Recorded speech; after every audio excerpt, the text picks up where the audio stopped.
Hello, everybody. Hello, hello, hello. Hello, Wisconsinites and freedom fighters. It's Orlando Owens. And as you all know, or maybe you don't know, I'm currently running for Wisconsin State Treasurer. So please like and share this page. Please like and share this page. I'm asking everyone also to, if you are watching this on my personal page, please come over to the campaign page because we're going to have discussions um, on this side, on this campaign page, so that I can see the comments. Let me see you guys post comments. Let me know where you're watching from. Let me know who all checking in, what part of the state you're calling in from, or where you are watching from, possibly in the country. I don't know. But I want you guys to come check on in so I know you guys are hearing me okay and seeing me okay. I'm hoping that I can get a few people to come on. If you are a person that actually wants to ask questions, there go my man Kev. Checking in from Watertown. My man El Delgado, like and share the page. Please smash that like and share. Delgado, if you want to jump on Delgado, you let me know. Actually, anybody who wants to come on, can come on. Just please do this for me. Be respectful of the platform. So let's try not to use a lot of profanity. And yeah, I can send you the invite or invitation. If I don't have if you're not a friend that's following the page, send me your email address and I'll send it to your email and hopefully you jump on. But yeah, please like and share the page. My name is Orlando Owens and I'm running for state treasurer and I still love America. How about you? So, all right, we got people checking in from Jamesville. Dave, where are you checking in at for Dave? Let me know where you're checking in at from, David.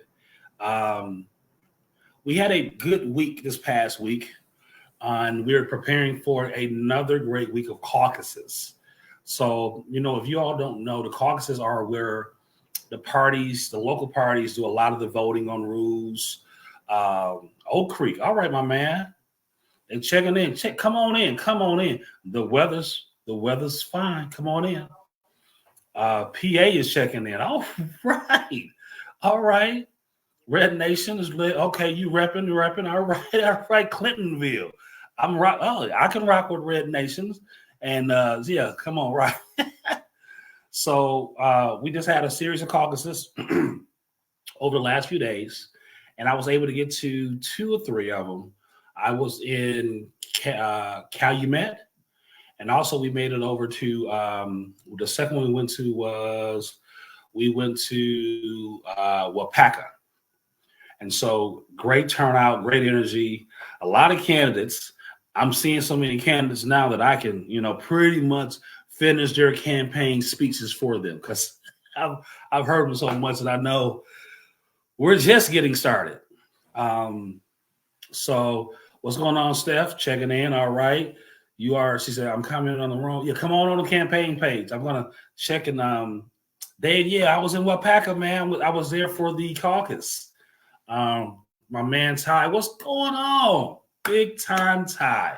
I'm just calling it dude big time. So great, just great seeing everybody. Let me see if anyone's on the personal page to try to get them. Hey, if you guys are on the personal page, tell everybody to come on over because the party's over here. Tell everybody, hey, get off the personal page and come on over here to the campaign side so you can ask questions. Again, if you do want to go on live with me, come on in. Let's do it.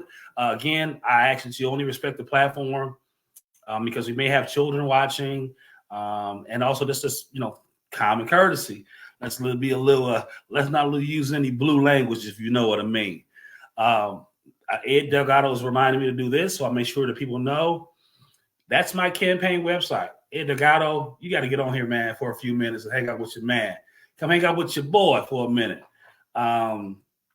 So my campaign page is Orlando4wi.com. We're still in need of fundraising, volunteers. We're trying to build a statewide apparatus, so we need volunteers in every county to help us organize. If you are also going to mail any checks to me, the name of the campaign, you're going to use this address which is 6901 North 40th Place. That's Milwaukee, Wisconsin, 53209. And the name of the campaign is Friends of Orlando Owens. I'm gonna try to type it into friends. So please, if anyone wants to come on, we're going to be talking about a range of issues tonight. And I definitely want to get some of you guys' feedback on some of the issues that we're facing right now. And we got a lot going on. As you guys follow my page, again, I am someone, I'm fed up with what I'm seeing in our state and quite honestly in our country. But I want to do something about it. And I just don't want to complain about it and do nothing. That's one of the reasons why I am running for statewide office. By the way, running for statewide is definitely different than running when I ran locally. I ran locally here in Milwaukee in 2020, and it was definitely tough. Definitely tough.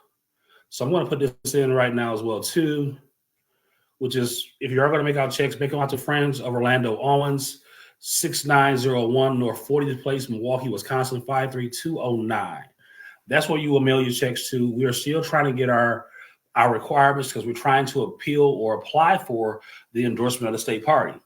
I'm also seeking the endorsement of every county party and every patriot group. Now, county parties cannot endorse. Patriot groups can probably do whatever they want to, or honestly, county parties can endorse if they choose to. So not only do I want the state party endorsement, I want all of you guys' endorsement. How about that? I want everybody's endorsement. That's even better. Patriot group, Tea Party group, independents, county party, state party. I want it all. I want everybody's support, as much support as I can get. As you also know, that if I don't get the endorsement of the state party per the Constitution of the Wisconsin GOP, I'm not going to continue my campaign. I'm going to end my campaign in Madison. If my opponent, who I like, if she does garner the support of 60% of the delegates that day who are voting, if she does make it to that level, I'm going to wholeheartedly give her my support and endorsement, because it is so important that we beat Tony Evers and we don't beat up each other. I want to be someone who brings us together and not tears us down. I'm looking for leaders and people I can support. And I hope that my message that I give to you all, from my stomp speech to these lives I'm giving you live from the kitchen cabinet, that my messages are always inspirational. It's easy to tear down. It's easy to point. I think there's some valid issues sometimes that we have to address. And I said this at one of the caucuses this past weekend. We, as a conservative movement, I'll be the first one to admit, and I think my friend Brock, I don't know, hopefully he comes on tonight, Brock from Central Wisconsin Freedom Fighters. They got a cool hat. I might go put it on for you, because they got a cool hat. So when I pull, if Ed Delgado's coming on, if he comes on, I don't know. But if he comes on, I'm going to step away from him a minute. If you got a cool hat, because I like hats. If you got a cool hat, I may want to purchase one from you. And so they had this really cool hat. And me and Brock, I think it's Brock Maddox. He's from Central Wisconsin Freedom Fighters. Ed, am I right about that? Am I saying that right? Central Wisconsin. And I want to get all the support from every Tea Party, Patriot group. I want it all. I want to really build the team together and pull the people together. Stephanie has a question. Oh, absolutely, you all. Please post your questions. If you don't want to go on live with me, that's totally cool. No problem. Please post your questions. Stephanie has a question. Orlando, I don't know much about your opponent, but you would make an outstanding candidate to run against Democrats as well. As a great state treasurer. Stephanie, I thank you so much for the words of encouragement. And I'll be very honest with you. Glory be to God, for he is worthy to be praised. I'm not a perfect man, you all. And if anyone's ever heard me speak, I've been very transparent with everyone that I had a life. And I can always tell you this: you don't have a testimony unless you have a test. And I've been through many tests. I must admit, they've been tough, but only by the grace of God and this great country that He's blessed me to be a part of can my story of redemption even come to pass. Aaron says, I got your support. Man, thank you, Aaron, for your support. Yeah, Ed said it's Freedom Fighters of Central Wisconsin.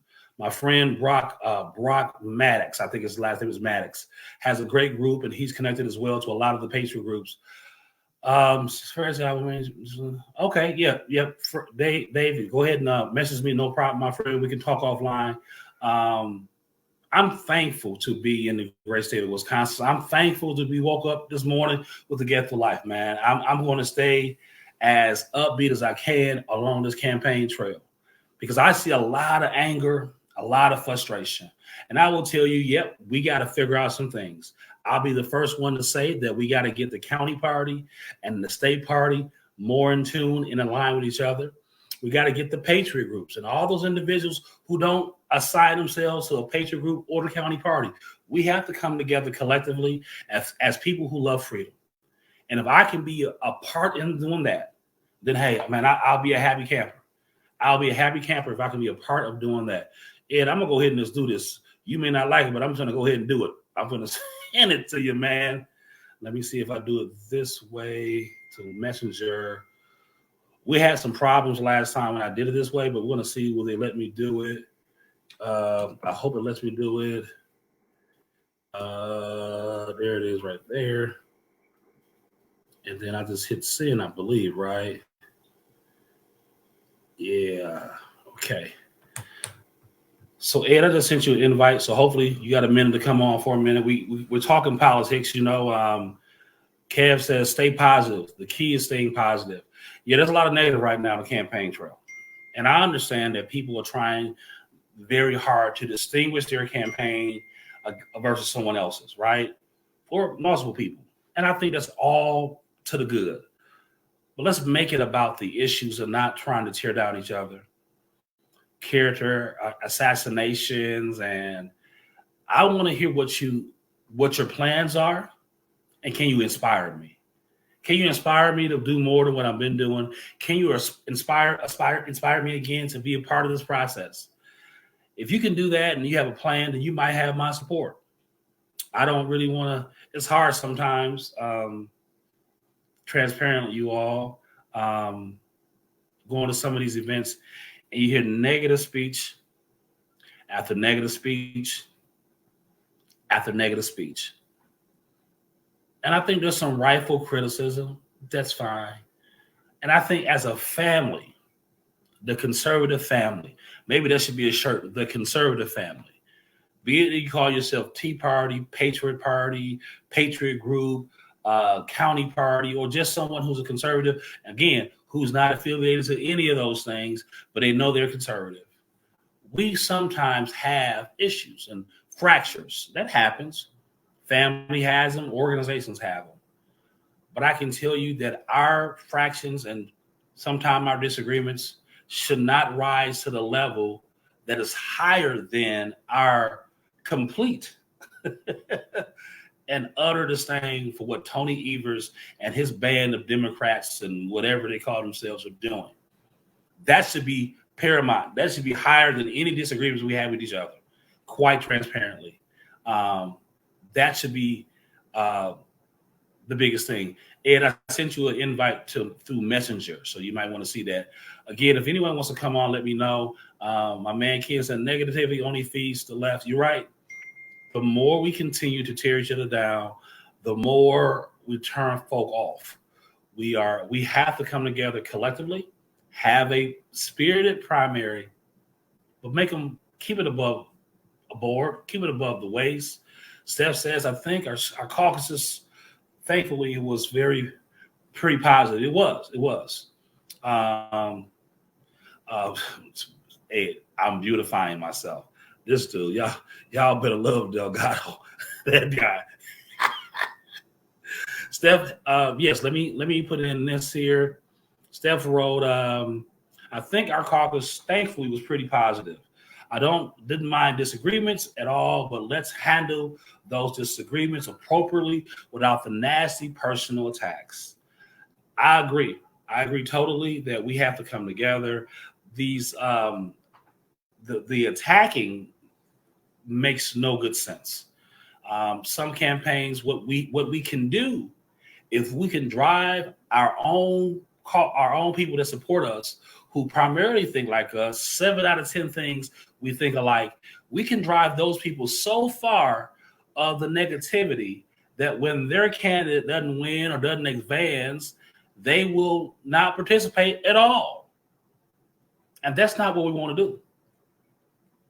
We have to be more focused on the target, of getting Tony and the band of the unmentionables. We got to get them out of there. Like that should be our goal, and not so much. Again, let's have the conversation. Let's have the conversation, and let's have a conversation about issues, and let's talk about those issues, and let's debate them, but not in a way that we are tearing each other down. Like that cannot happen. So again, let's have a debate. Constructive. Cav says constructive criticism. I think constructive criticism is fair. And I don't know if y'all heard the music. I don't know if you guys heard the trumpets who came in. I don't know if you heard the horses running up, but some dude just came through the back door and it would be it would be the back door because respectable people don't let me come in the front. That's all we know. Yeah, it's like for you can all come you don't in, know, just this is back my door. this is one of my best friends. I know he's a commentator, someone who observes, but I really like this brother. He's a good man. He keeps it fair. He keeps it, as the young people say, he keeps it a buck. A buck means, you guys, if you don't know what a buck means, that's 100. So that means he Oh, keeps it real. So you always say he keeps it a buck. So he tells it like it is. You may not always like it, but you never have to worry about what Ed Delgado is thinking. So with that being said, you all, it is the Ed Delgado from the Caramel Conservative. How you doing, Ed? I'm doing good. I'm doing good. It's been an interesting weekend. Obviously with all the caucuses, things being said, interviews being had. I had a chance to listen to that one you were telling me about. That was good. But no, it's I can't really complain. I mean, it's cold. It's Wisconsin. Yeah, I know. It's funny. I was talking to some friends about that too, and we always complain about how cold it is, how dreary it is, and it's like, yo, this is January in Wisconsin, and we choose to live here. The alternative is going to a place with like tsunamis, insects that'll poison you, animals that'll want to eat you, that type of thing. But now we're not here for like the world traveling or anything else. This is Wisconsin. This is our home, and to your point, man, it's getting messy out there with a lot of these candidates. Yeah, So it's I was thinking about this as you were talking earlier. You were like, well, we want to try to keep it clean. I'm like, oh man, that's gonna disqualify me right away, man. But I'm gonna do my best. I'm gonna be a good boy. well, you use your discretion, my friend. I think sometimes uh, utterances are okay. Yeah, it's Well, me. I'm sus. I got somebody on my personal page, a young man. I'm just going to put it out there. His name is Steve Tipton. Steve Tipton Okay. is a pastor here in Milwaukee. We're part of the Church of God in Christ, and him and I definitely don't see eye to eye politically. And he's commenting on Orlando needs to learn to work together. Well, Steve, if you really want to work together for freedom issues, keeping God first and country second, or family first, God first, then family, then country, you're welcome to come to the Tea Party. What I will not be doing, Steve, I'm not going to be someone who's going to side with criminals and also trying to love on the victims. The Bible said this, Steve, that you must choose who you serve. You cannot have two masters. And as a brother clergy, you should know that. And I love you the same, Steve, but I'm not tap dancing. I'm not scratching my head for criminal activity. I'm not going to support anything that is not about freedom and the freeing of people. As we roll into Black History Month tonight, this has to be about the ideals of freedom. So if anyone who's willing to talk about the ideals of freedom, what true independence is, I'm willing to talk to anybody. But I'm not going to side with criminals. As we see, my last post I just put up before this one, Ed, we got an 11-year-old boy that got shot in the car. Today. I don't know the details. It's just 2 hours ago posted on the news. So I don't have the luxury of having back and forth with people who are trying to justify wrong behavior and failed policies. I'm just not going to do it. I'm almost 50 years old, and I have no more time to play. I don't know what the Lord has for me, but I don't have time to play with trying to soft pedal or soft sell wrong behavior. I'm going to call it out. So Steve, Brother Tipton, you let me know when you want to come on camera. And if you really want to have a debate, just understand this. I'm not holding back punches, man. I love you, but I'm not taking no foolishness. So as a man, I'm going to be a man, and I'm going to stand on what I believe. And I believe the things of God. I believe about self-accountability. I believe in doing right by your neighbors and doing right by your family and being a man, taking care of your children, not doing wrong. I'm on side. I ain't saying that I ain't made some mistakes, but I'm clear where I stand. So again, Brother Steve, love you, but I can't put up no foolishness, and I'm not going to do it. I don't care if me and you are both in the Church of God in Christ. I'm not going to do it. And you can tell the bishops that too. I love them the same as well too, but I'm not putting up with no foolishness. Steve's uncle is one of the bishops in the Church of God in Christ, way up there. So he's a superintendent over there too. So he's up there as well too. So, but besides that, Ed, I have been, I'm preparing for the next evolution of caucuses coming up this weekend. We got a pretty packed schedule. I think I may be missing church this Sunday. So we have a great, volunteers. If people want to volunteer, because I need it, and I think you guys heard me start this off at the top of the broadcast tonight, that we need a bunch of volunteers. Let me put my email address in here too, so you all can write me or call me and let me know if you have time to volunteer somewhere in the state. I need to help you all. I'm not going to lie to you. It is one of the reasons why I do support the state party endorsement. Because of a small campaign like mine, I need the help of the infrastructure. Now, some counties are choosing not to endorse. I get it. It's their prerogative. But I think, if they don't want to endorse the governor candidates, I understand. But there's also a question or there's an argument for campaigns like myself that, I can't cover the entire state. I need resources. I need help. And if I can get those resources and help county by county, that's fine. It's a lot of work. Or I can go through the state party. I want people to also understand that the state party has been very, very clear on what the requirements are for seeking the state party's endorsement.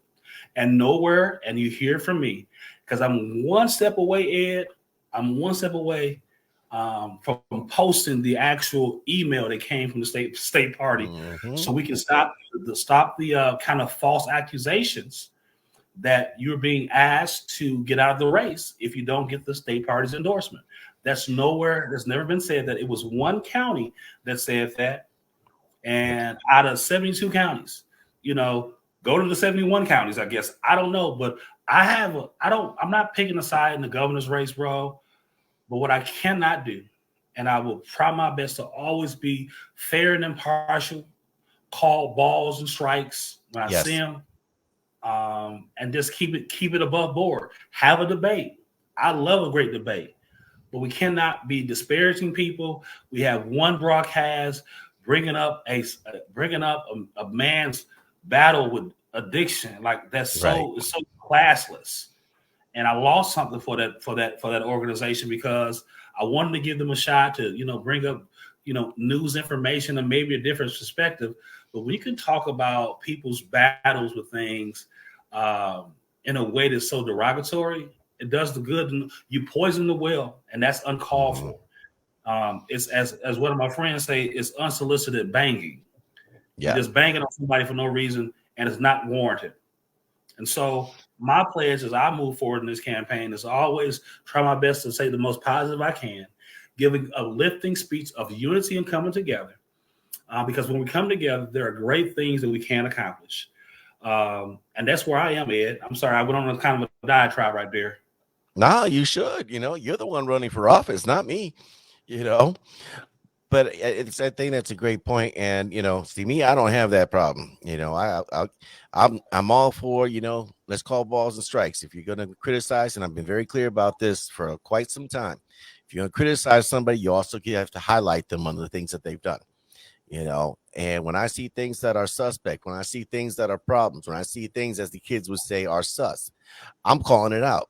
I did it over this past weekend, and it was kind of funny, the feedback that I got on it. But you know e- this idea of misrepresentation and misframing what is said and trying to project it onto another organization, I think is complete and utter garbage. It is dishonorable, and it shows that maybe some of these candidates are getting bad advice. So I do think that is certainly an issue right now.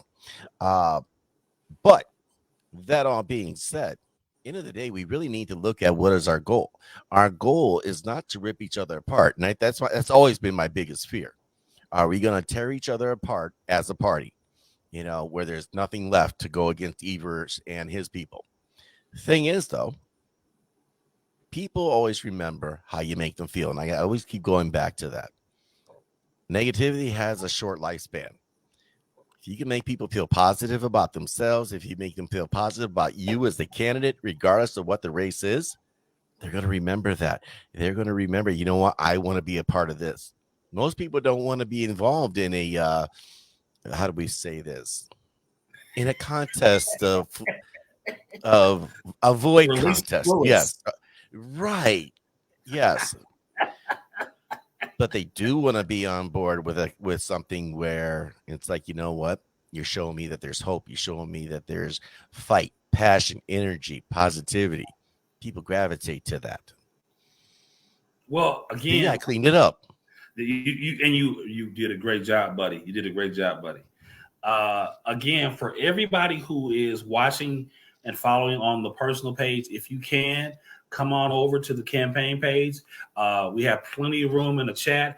I got the back door open, so you can even jump on. I got the patio, and I got the sunroof is in the back. You guys can jump in. The RV's warm. Come on over. We have plenty of room in the chat room over here, and there's plenty of seats available. Come on over. If you're on the campaign page, on the personal page, come on over. Come on over to the campaign page because we got plenty of room. So go ahead. There was a question that was in here, and I want to address this since one of the hot topics right now is, I mean, we got everybody and their brother getting shot every day in Milwaukee, and it's just getting ridiculous. And Brandon actually asked the question in here, why do you think we haven't seen anything about the gun violence in this state from our not so governor? And I think that is a great question, but I think the answer to that question is just the same as you would have for any major crisis. And I say major crisis because while every loss of life is a crisis, it is not an opportunity that they can exploit. See, if this is a cop shooting somebody, whether they were guilty of that crime or whatever, oh, Tony Evers would have made a statement. He would have had there, probably called Jesse up on speed dial. Yo, Jay, come on down, man. Yeah, we got some stuff going on here this weekend. No, it's not too cold. You can rally. He probably would have done something like that. But when it's just everyday people, you know, getting the cap peeled back, you ain't hearing nothing. When it's that little kid that you talked about here, he ain't doing nothing. And it's the same sad, pathetic thing. And you know what, Milwaukee, I'm all for setting records. But why do we gotta have the homicide record as the one that we gotta set? 2020, number one, 2022 or 21? better than 20? Are we aiming to be better than 21? That's not a goal that Milwaukee should have. And Milwaukee at this point, I mean, and I know a lot of people that live there, and I know what it used to be, and I know a lot of people still don't fight for it. I just can't. That's why I left, but well, no, it's a hot mess. We're talking about leadership here. We're talking about, you know, see, it's easy to lead when things are going well, but you have to be able to lead and take a stance when things are going bad and when it's not popular. We have no reason. I think over at Wisconsin right now with Jessica McBride and Jim, they're reading off some stats that Milwaukee is per capita even higher than Chicago, I've heard, as far as the murder rate per capita. We are already 100%, I think, more than the number of murders we had last year this time. You're seeing more crimes throughout our state, more robberies, you know, it's things that don't even make the news, all the robberies and assaults. Jessica McBride last night, for you all follow my page and her page, she posted somebody was recording live from Silver Spring and 60th, right around the corner from my house at a Family Dollar that just got robbed. And, you know, they took a gun to a kid's head inside of a store. And this is where we are. You know, this is true leadership must stand when it's uncomfortable.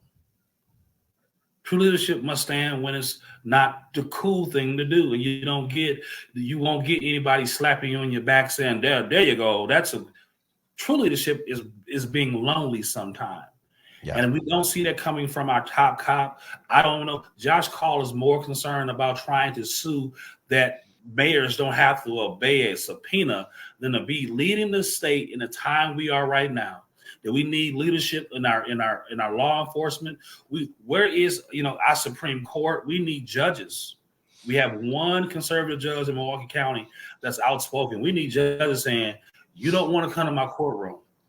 You don't want to come to my courtroom, because we're at a fever pitch right now for the mayhem, destruction. And people, again, have the nerve to try to attack me on social media and say, why are you posting all this? It's politicizing.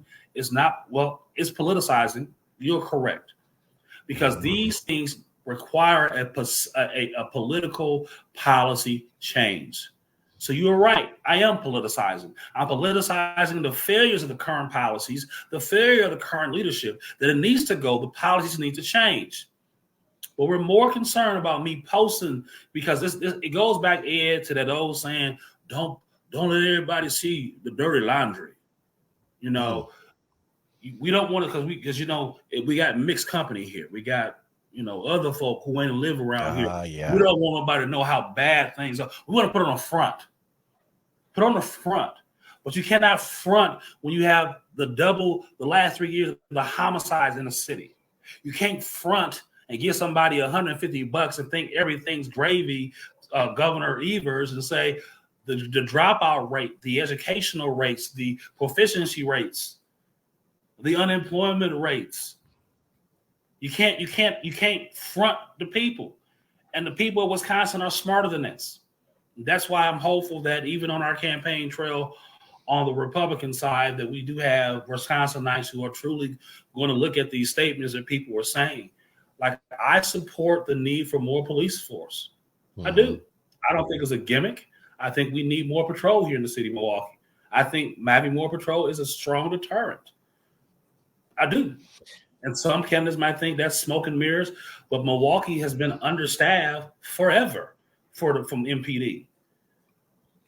You cannot have a strong presence when you are running from one call to the next call to the next call. You saw what happened down in Beloit, right? Beloit, Wisconsin has 3 murders in 3 days, or I think it's like in 5 days. Their police chief, a black police chief, got on the TV stand, I think the other day, and said, we're going to go. He didn't say it, but what he just implemented was the broken windows approach. Yes. He said, we're going to start doing a whole lot more traffic enforcement. Sweating the small things. If you pull you over, we smell weed coming from the car, alcohol on your breath. That's what needs to happen here in Milwaukee. Not only And that, mhm. go ahead. Go ahead. I'm sorry. Not only that, we need to have prosecutors, DAs that actually press charges, and judges who actually, have a strong hand when it comes to the back end of the judicial system. We need probation officers to be released so they can do their jobs and point and identify those individuals who are truly not complying with probation and parole, who are failing their drug tests, who are missing their appointments. If they fail the small things, Mhm. they they will fail the big things. When I think that the problems, it's so multifaceted. I think that a lot of people on the left just think, well, if we just coddle these people and hug them and pat them on the butt and send them on their way, they're going to be fine. And that's not the way you do things. Do we need more police presence and a broken windows approach? No question about that. I think, though, there is a fine line because we don't want to have a police state within a city because, God forbid, I mean, that's the last thing that you want. That's going to the far end of the spectrum. But we need law enforcement officers that are there, and they have to have they need to know that their city will protect them if they're working within the line of duty. They got the body cams, they got all the stuff going on. If there's a bad cop, let's deal with that cop. But people need to know, the everyday citizen out there that goes out, they pay their taxes, take their trash out, want the best for their kids, they want to have a better life than what they've had. These people, and that's the vast majority of people in the cities, they are the ones that that people need to appeal to. But it also goes back to them, because while the answer is political, and somebody put this in the comments about how Democrats politicize everything, and that is absolutely correct. But then we have to take it to the individual, because there's subcultures that need to be worked on as well too. You can't have this culture of F the police, or I'm not going to worry about that because I'll be in and out of the system. It's not a big deal, or making it so that being in the system, being arrested, is somehow a rite of passage. Like this, that's your pass to be a man. That's your ghetto pass. That's whatever. you know it There needs to be change at the community level, at the cultural level, at the family level, because if you don't get that change and things continue as they do, I think we can have all the political answers in the world, but what will end up happening is, the moment that something is perceived ill on a cop's behalf, what are we going to have? Riots, burning down buildings, and then you're going to be mad because nobody wants to invest in your communities. No, I'll go ahead and put another $3-4 million store over here. Burn it down whenever you're upset. Go ahead. Well, we know what's about to happen this summer. We know that the marches will start up again. The protests in front of people's homes will start up again. And so we're going to be again in this volatile, situation. That I can only say that pressure shows who you really are. Yes, it does. And when I can see an attorney general who is MIA, when I can see a DA who's MIA, when I can see a governor who's MIA, when I can see a state treasurer in Sarah Gaguskic who's focused on running for Senate, who's not doing anything with the powers of the purse string or using her platform as best she can, when there's silence on the Democrat side, there's nothing coming from David Bowen, who I would say this publicly for everybody else is a liar and lied to police about us the shooting that happened at Officer Mensa's house. That is correct. He lied. He needs to be sanctioned by the assembly with Robin, and he needs to, on some levels, he needs to be removed for lying. Him and also Tiffany Henry, who works for U.S. Senator Tammy Baldwin, she supplied the tissue to TP a grown man's house. These are grown adults doing childish things and working for a U.S. senator. The example that she offers up. But that's okay when the left does it. If it's somebody on the right, if you posted a meme, if you said something off color when you were like 13, yeah, you need to be like politically crucified. It's amazing how the double standard, how that works. Well, again, we are at these crossroads, man. The true leadership has to happen, and that's why I am concerned about the messaging on the campaign trail. And I hope people can give me some feedback tonight. I want to say positive, you all, and I'm going to continue. And I'm hoping, have you guys resonated with the campaign stomp speeches that I've been given? Please let me know in the chat if it have they been connecting with you. Do you want to see more detail on my positions concerning the state treasurer's position? Which you all may know, it doesn't have a lot of power in this current current form, which I would like to see the authorities and responsibilities returned. But have you seen enough of me? Are you tired of me yet? I don't know Like, if people get me tired of you because I mean, how many guys in the chat room? How many of you guys have seen Orlando speak? I'd like to know that because if you haven't, y'all in for a treat. You're in for a treat because you'll see him. You'll see him on the side. He's getting warmed up, looking like a prize fighter, ready to go. ready to go. Ready to go. And he's coming in strong, you know. And boy, when he takes that mic, I gotta tell you, man, it is one of those things where he's got that voice, he's got that energy, and energy on any level, negative, positive, it certainly does resonate. It does capture people's attention, but with that positive energy, boy, that's the thing that keeps you hooked and wanting more. And it's fascinating because not only does he tell you his story, but then he starts talking policy, and that's a whole nother level you guys got to check out. If you haven't seen him, I'm telling you guys, you're in for a treat. But brother, I appreciate this. The words of encouragement. And to God be the glory, man. Thanks. Kevin says more detail is appropriate. Would be appreciated. He said is appreciated. Well, Kevin, I am always willing to take on questions people have. Like right now is another opportunity that people can engage me with, any particular question. Because what I it's hard on the campaign trail because we are, or I am maybe not the main event as far as the offices. So we don't get a lot of time to talk about policy. And so I give you just what I can in a 3 minute to 4 minute soundbite and kind of my three things I want to do. But I would love to talk to people about the actual policies. And if they have questions about policy, what we could do as a state treasurer, because one of the big things is that the state treasurer doesn't have a lot of responsibilities. Currently, we only pretty much have being on the lands board, the board that oversees the sales of land by the state of Wisconsin, and that money is set aside for public libraries. That's pretty much all we have right now. Some people are asking questions. I see my man Jared. You keep going, my friend. All right, I like that. I did see someone say they did see we speak before. And I appreciate you guys' feedback because I want to make certain that I'm giving you guys the information and connecting with you because that's so important. And I know that we need to continue the dialogue. And I don't want to keep you too long because I do see some of the viewership going up and down, so I don't want to keep it too long. But I hope we have some good stuff that we can talk about. But I don't have the current stage doesn't have a lot of responsibility. And I think Kevin asked when we're going to Jefferson.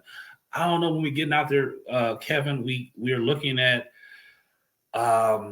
I got to get back to you, but we do have you guys on the schedule. I don't know if we're going to be able to make it, but I do need some help spreading the word. So if I can't make your caucus, I would love for your help in your county. So let me know if you're willing to help me out a little bit. Scott wrote, I think this is a question. Yeah. I would like our next state treasurer to establish a true state bank like North Dakota, the only one in this country. Mm-hmm. Interesting concept. Interesting. Our own I love that. I love that idea because if you look at North Dakota's the bank that he's referring to, the privacy, the security, I don't believe there's death tax. I mean, there's just it's almost it's like having an overseas account, except it's here, stateside. I mean, if you're going to open a business and you have a lot of assets, That's where you want to have your banking. That's almost, if you can set up your company that way, that's the way to do it. Well, I would love to do something like this, Scott. At least look at it because, as you all may know, we had a what is it like a $3 billion surplus that Yeah, enough where you can get 150 bucks. there you go to everybody, 150. even the ones who didn't pay in the taxes. That's right, 150. Yep. I would rather, to your point, Scott, maybe doing something like that, having the ability to lend money. We do so that board can lend money that I'm speaking to. It's a 3-person board. Myself, it'll be also the Secretary of State and also the Lieutenant Governor, and it does have the ability to write loans based on the sales of those lands. So I'm for whatever we can do to put Wisconsin in the most aggressive position to attract, retain, and grow our economy here.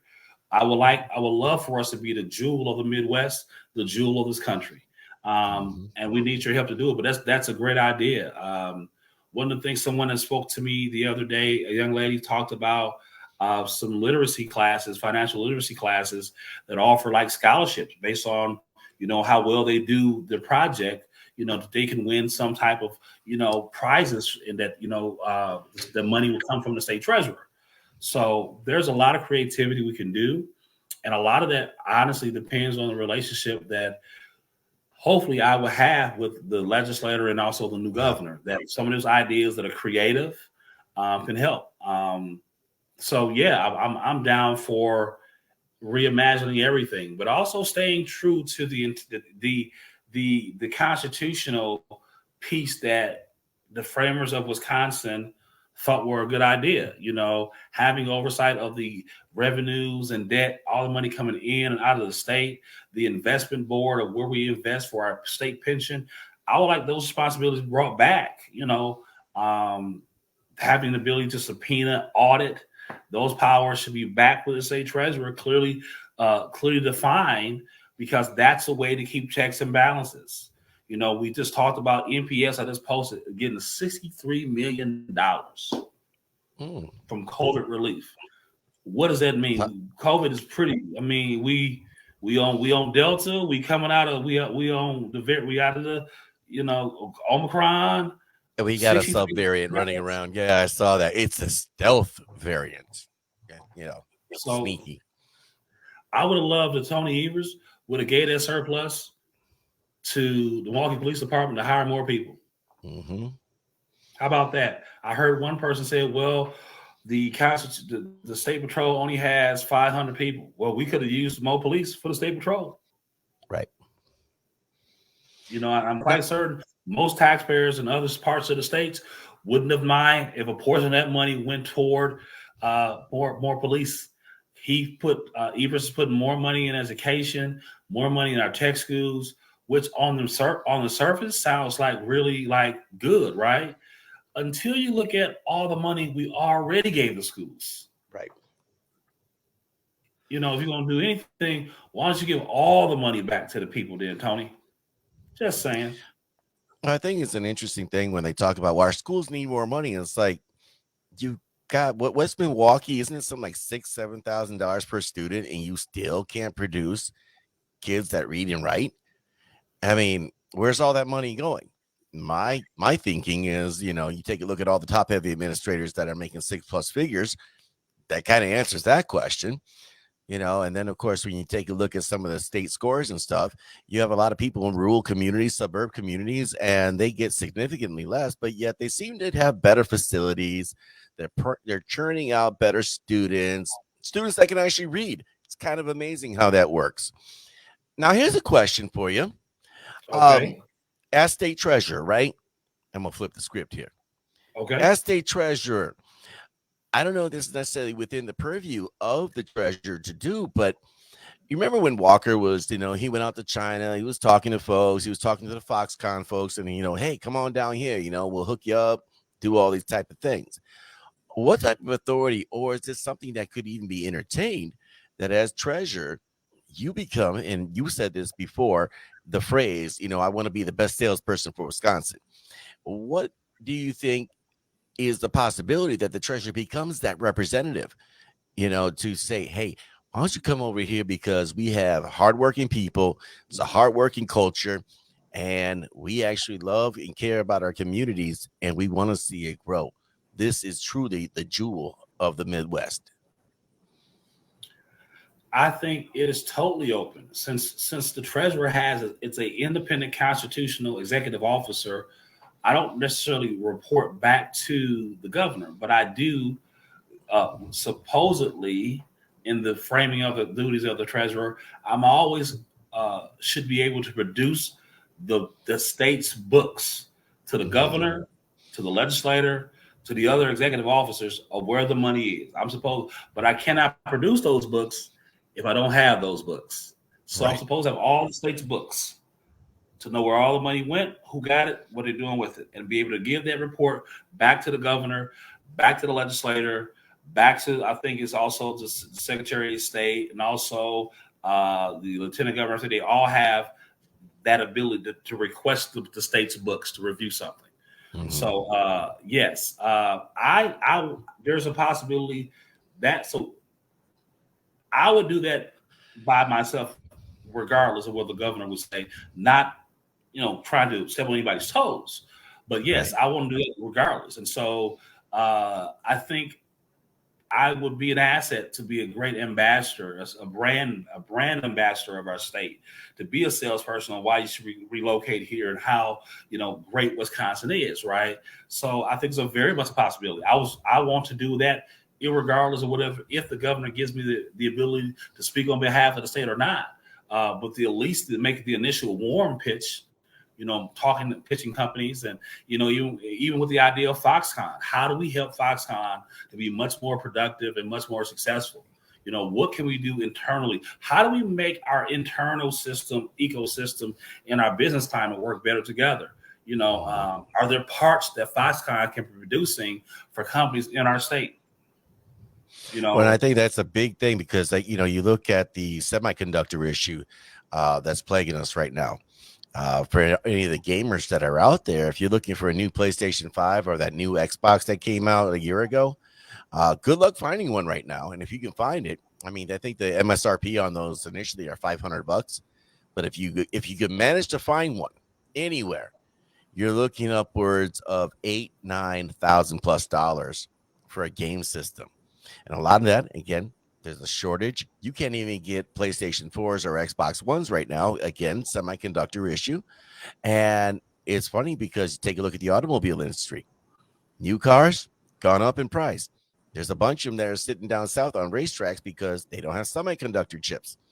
And that's exactly why you're seeing the increase in I see that there, but that's exactly why you're seeing the increase in used cars. They have the semiconductor chips, they have all the stuff they need for the computerized brains in your cars.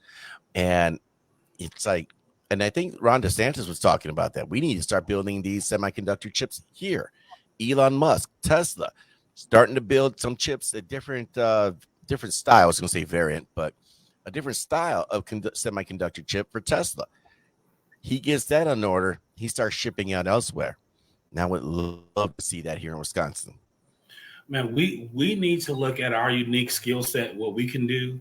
I love our agriculture environment, which is outstanding. We again should every shelf in every school, in every prison, in every hospital should be having local goods. If we can produce it, if we Mm-hmm. can grow it, we should be selling it here.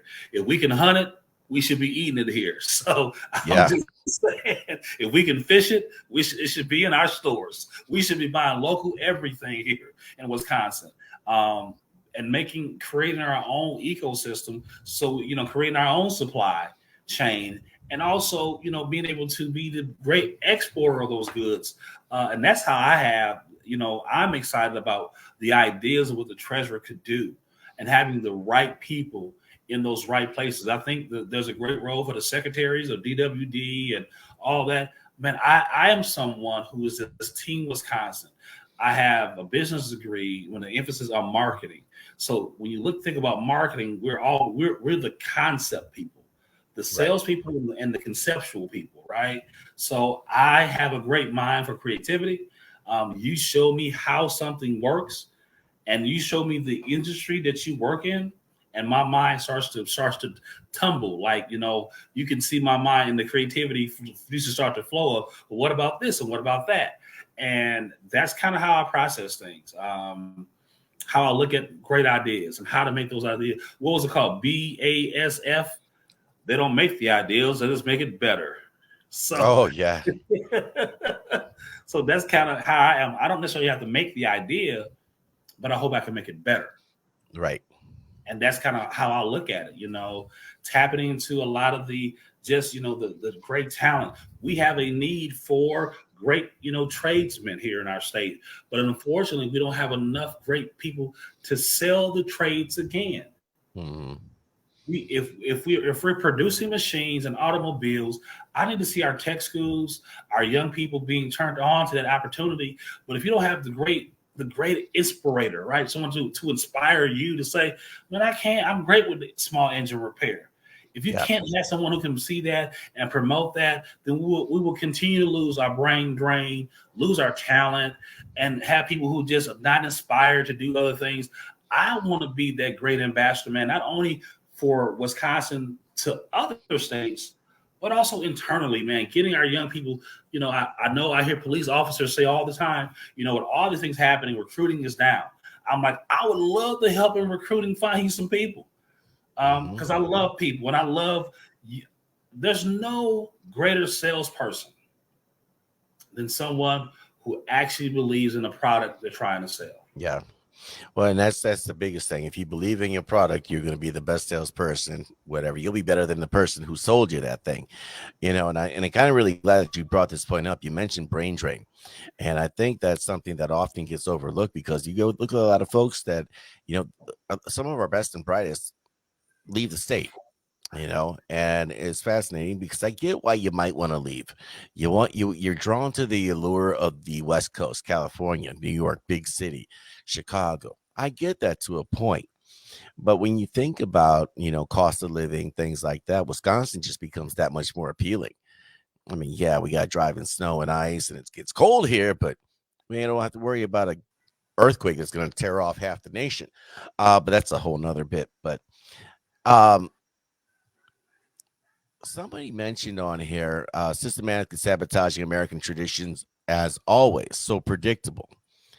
And I gotta wonder, and his next comment also mentioned, will someone please explain to me the end goal of the far left? And I think this ties in very well with what we've seen over the last 20 years, or not 20 years, 2 years, excuse me. Because if you look at, and I'm hoping I'm not going too far over a lot of folks, but with all the printing that's been done for cash and everything over the last 2 years from the Federal Reserve, we have 40% of all dollars in circulation have been printed in the last 2 years. So there's a devaluation, there's an inflation thing going on. How do we protect ourselves from that here in the state of Wisconsin? Well, I'm going to ask you to repeat that because I was reading these comments, brother. Yeah, I know. Brother Maurice. I just sent you an invite, brother Maurice. If you want to come on, check your invite. You've met. Ed, do you know Maurice? I know of him. Okay.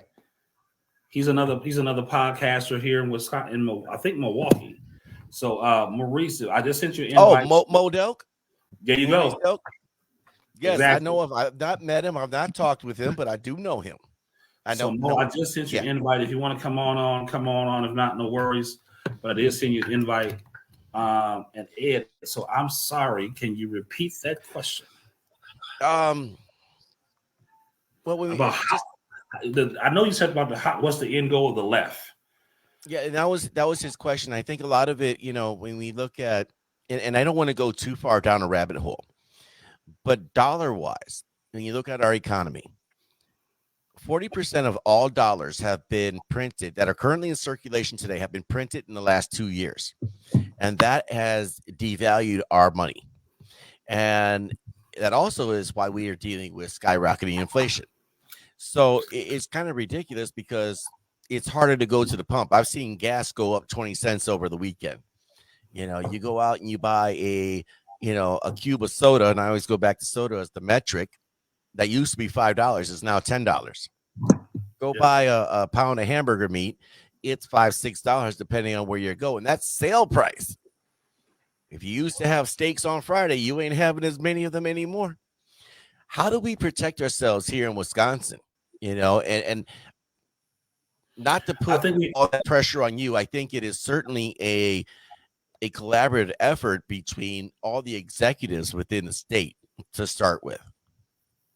I think we definitely still we have to turn back to our local resources.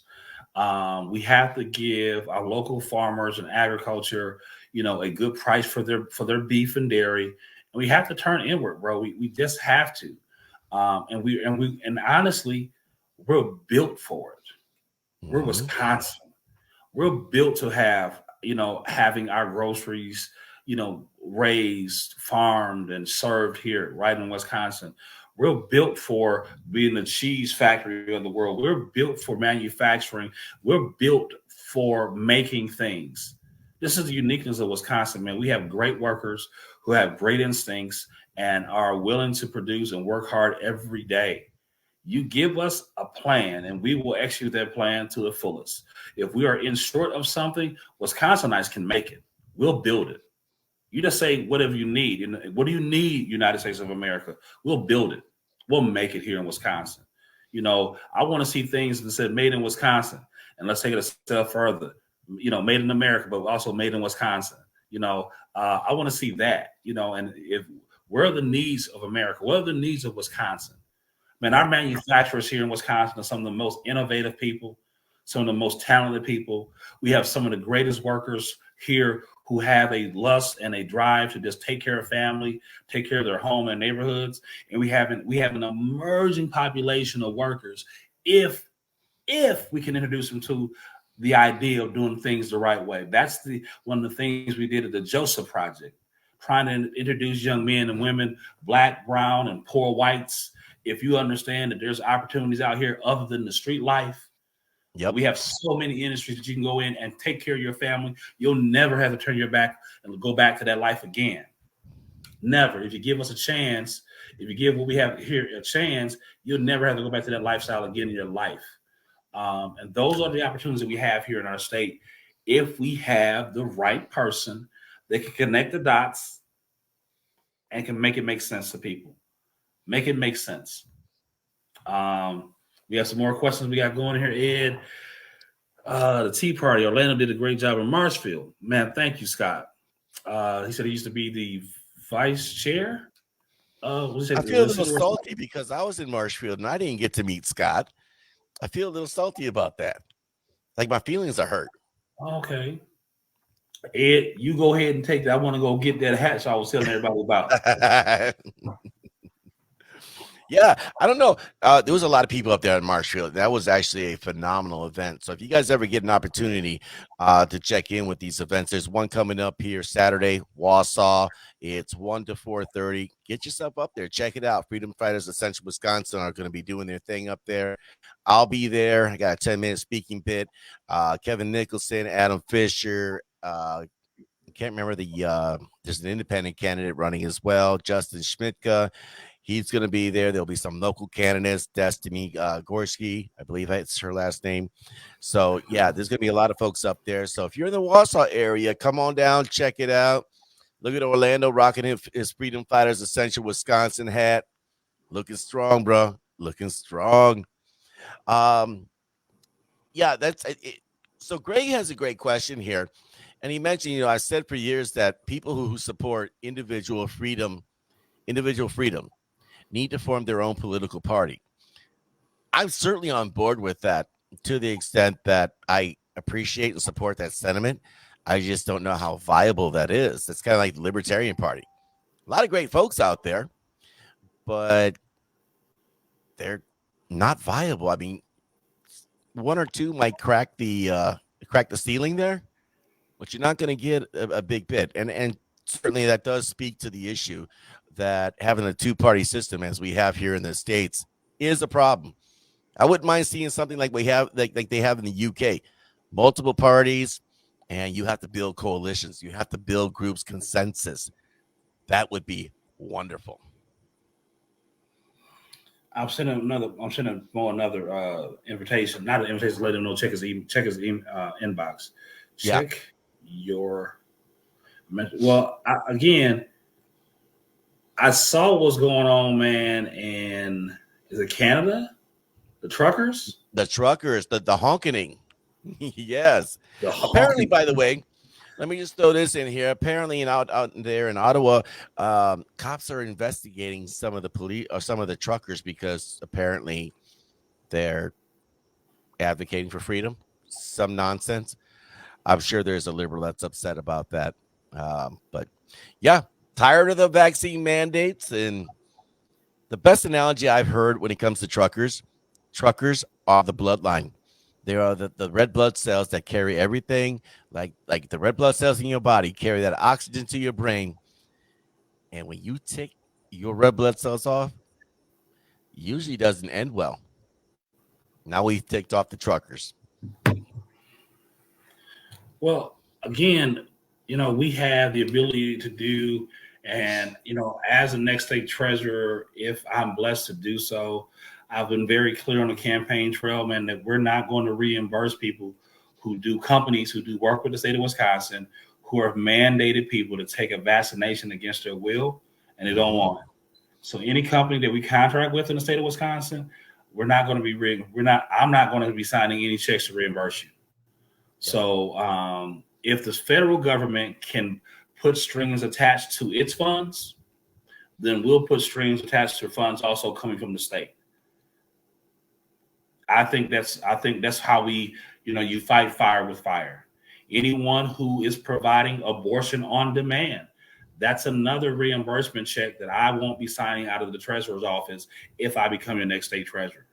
I'm just not going to do it. I'm a believer. I'm a minister. Doesn't mean I'm perfect, but it's just things I'm not. It's just lines I won't cross.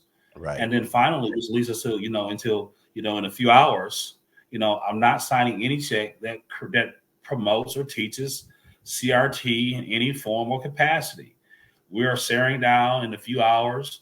I think probably one of the most transformative Black History months that we're going to see in a long time, in the political sense of it, right?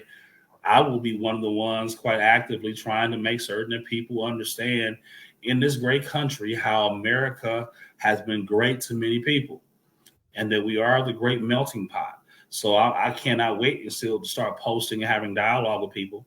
And I do understand that some people were saying, like, I hate that we have to, segregate ourselves this way. And I'm an Irish, I'm an Italian, I'm a Black. Well, we are the great melting pot of this country. This country didn't have, a bunch of people, so we came. Uh, Kevin said, great, excellent stand on three. Oh, thanks, Kev. So I'm excited to talk about the great melting pot and how through all the things this country hadn't always been, how we've always made changes and strides. And I think that's going to really be a smack in the face against the support of the CRT, because they only teach the gloom and doom of this state, of the country. I'm sorry, that America was fundamentally founded on slavery, which is fundamentally wrong. Mm-hmm.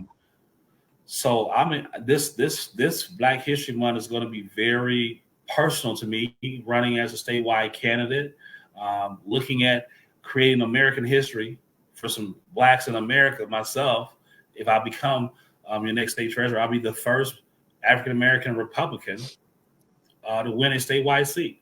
Yep. So I'm excited to talk about this and have the discussion. So often we allow the left to corrupt us, right? We've allowed Black history observation to try to pit America against Blacks. Right. And our African American history is American history, just like Irish history or Italian history. We all came to this country. Blacks were shipped in through slavery, but Mm-hmm. you fast forward and we here, right? We brought a lot of different ideas to this country. Slavery is the original sin, but of this country. But if that be the case, slavery is the original sin of the world, because slavery Right. was everywhere. So if America is original sin of slavery, then tell that to Africa, tell that to Europe, tell it all over the world. that your original sin is slavery because we all participated in it. Good, bad is definitely no. It wasn't no good to it. It was all bad, but no different. What I'm trying to say is that we're all guilty. Every country is guilty of it. So did that stop those countries from moving forward? And no, I'm not saying because the next question that's invariably to happen. Someone's going to ask, "What about reparations, Orlando? Don't you Right. support reparations? We need to get reparations." My response to that question is this: at the time the slaves were coming out of slavery during the Civil War, was there a need to have resettlement plans and funding and support? I would say yes. Hmm. Fast forward to today, we don't need no reparations. We just need to get up and go to work and stop doing the criminal things that we shouldn't be doing and Right. love our family and love God. We don't need reparations right now. We just need to go to work, love God, love our children, and take responsibility and stop getting in the street life. I don't know if you remember Dave Chappelle and his show, the Chappelle Show, back in the day. And Chappelle is always, controversial in almost everything he do. His skits are funny, but one day, there were reparations, and it was funny because in the skit, he made it seem like everyone just blew their money on everything, all the wrong stuff, not the good stuff. You didn't start a business, you bought a truckload of cigarettes. You didn't do anything, you didn't purchase your house, you upgraded your car sound system. And I'm not saying that people are going to do that today, but that's the joke. What would somebody really do? 40 acres and a mule. Um, and it's not to say that you don't acknowledge these things, but the way that the proponents of CRT, the 1619 Project, and all that other nonsense, the Ibram X Kennedys of the world, is they make it sound like, what, America was founded fundamentally as a racist country. But you don't acknowledge the fact that I think Anthony Johnson was his name. The first slave owner in America was a black man and one of the most brutal slave owners in history. You don't acknowledge that. You don't acknowledge the fact that humanity is built upon conquest, land, water, resources. And it's funny because a lot of them will say, well, they took it for these poor Native American Indians. Do you know what the Native American Indians were doing with one another? They were stalking each other for what?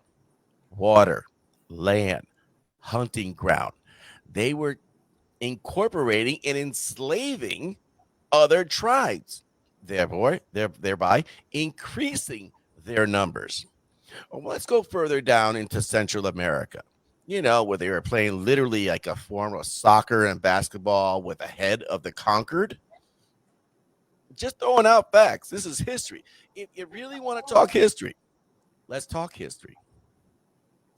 Slavery is horrible, and it doesn't matter how you slice it. But the fact of the matter is that did it get things done in the era of the Egyptians? Yes. Did it get things done in the Roman times and thereafter? Yes. But it was still wrong. But we're also judging it based on today's perspective too. But we have to acknowledge the sins of the past so that way we can move forward to be better people, a better culture, and a better society. That's my Well, diatribe. That's my ed talk. hey, ed talks are good because it gives us insight. I mean, again, man, I'm excited to have this discussion with liberals and progressives because one of the things they always so conveniently, especially the 1619 project, that you had Thomas Paine, one of the founding fathers, who Mm-hmm. it was at least I don't know, I want to say almost half of the founding fathers were Yes, they anti-slavery were. individuals. They was against it. They was against it, and they didn't want it. They didn't want it, and they thought it was wrong from the very beginning. So that alone to say it was fundamentally created on that is already wrong from the conception of what you're talking about. And Right. then for everything they leave the country in a position as if nothing was ever done to correct the ills of this country, to make things be better for everyone. That's what King walked. I just told someone about, talking about Black History Month, and I was saying, we are in the person that wrote, like, I really hate that we use these labels. And I said, yeah, I understand. But every day we're getting closer and closer to that place Mm-hmm. what King talked about. That there's, this by the content of my heart and not the color of my skin, we're getting close. If we can hold on and fight, and then this is why this fight is so pivotal in which we are right now. Because if we don't push back, this is what the left Marxists Yeah. want to see: a race battle, a race war. That again, it does who any good? So if we can stand in this in the midst of the storm, we are getting closer every day to say, just call me an American. Yeah. Well, several people pointed that out in here today, in the chat room. Everybody's Americans. And, the left will tell you, well, that's nonsense. You know, you shouldn't not look at somebody's color. And it was funny because like 20, 30 years ago, they were telling you to not look at people's color, content of character, like Martin Luther King would say. And I just think it's freaking hilarious when you go to these training seminars and like, well, somebody wants to be acknowledged for their color. What, the mishap of how I was born? Should I be acknowledged because I have a certain blood disorder? Should I be acknowledged because I got one brown eye, one green eye? Should I be acknowledged for don't acknowledge me because I'm brown, black, or got alopecia or whatever. How about what I bring to the table? How Right? about the skills that I have? If you're going to describe me as a brown guy, cool as a descriptor, but you need to say, yeah, that cat, the best one in his field. That's what you should be aiming for. Right. You know, And again, that's big brain. it's nothing wrong with having heritage and culture, but understand first and foremost, you all, we're Americans. We're Americans, and we have to honor that. That's why CRT is so detrimental and counter American, because it teaches young people to hate our country. And if you can get young people to hate the country, then they don't care what happens to it. Right. Again, I use the argument, I'm no scholar. I'm just a guy, right? If you tell me every day that this world is set up against me, then eventually what you're telling me is going to sink in. And I'm going to ask myself, why am I coming if I won't be able to make it anyway? If my only existence and my only being in life is what I see every day in the neighborhood, then I might as well go ahead and do that full time, because you're not giving me any hope.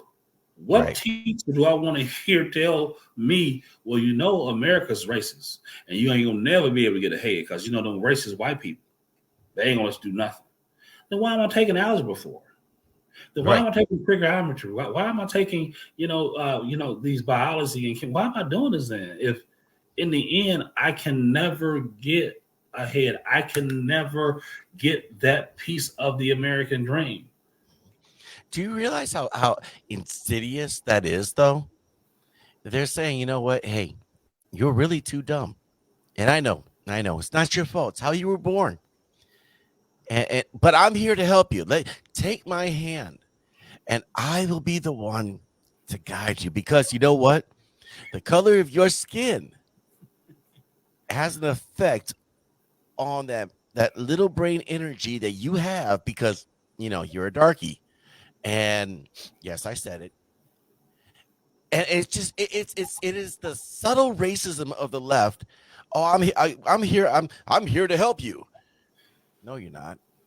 You're insulting me because you don't think I can compete in the arena of ideas, in the arena of skill, in the market of competition. And you think because of the pigmentation in my skin that differentiates us. Let me know how that works if you need a kidney and I'm a match. Just saying. Again, I mean, you're making the point spot on, because these are the flaws in their argument.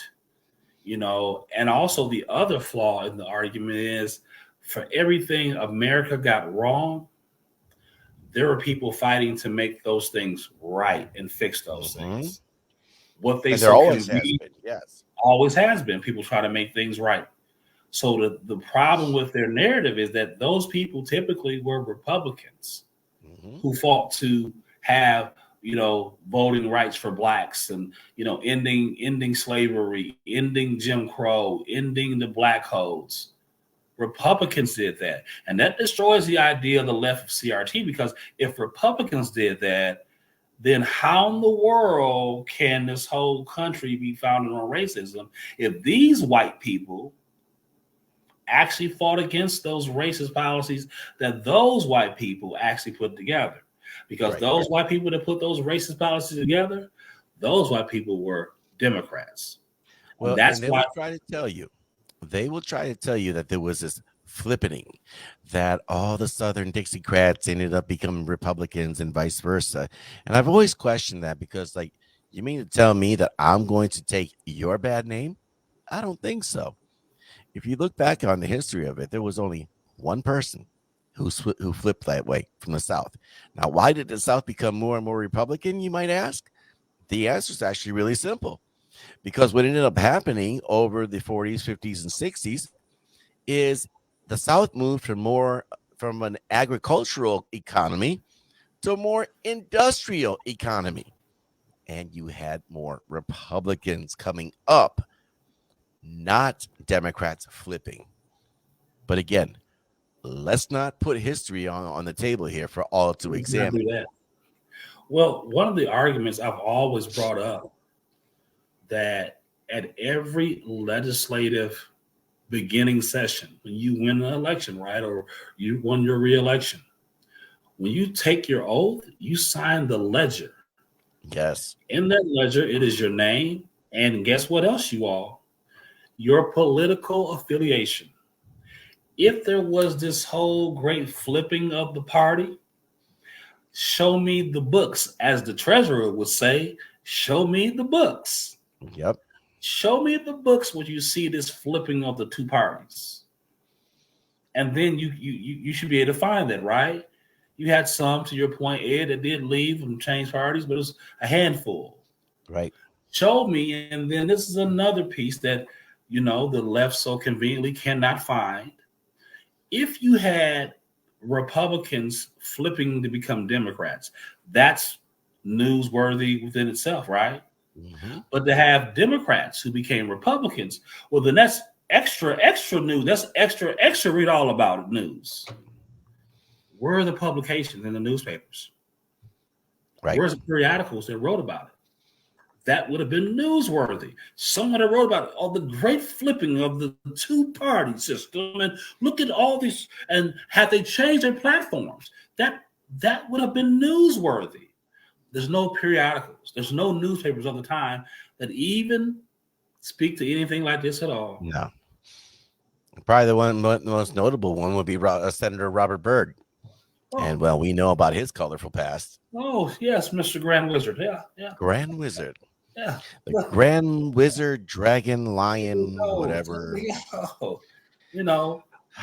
Well, man, again, I'm excited, man, for this great discussion starting in a few hours, man. I'm excited for people, and I hope the conservatives who will follow my posting will understand what I'm attempting to do.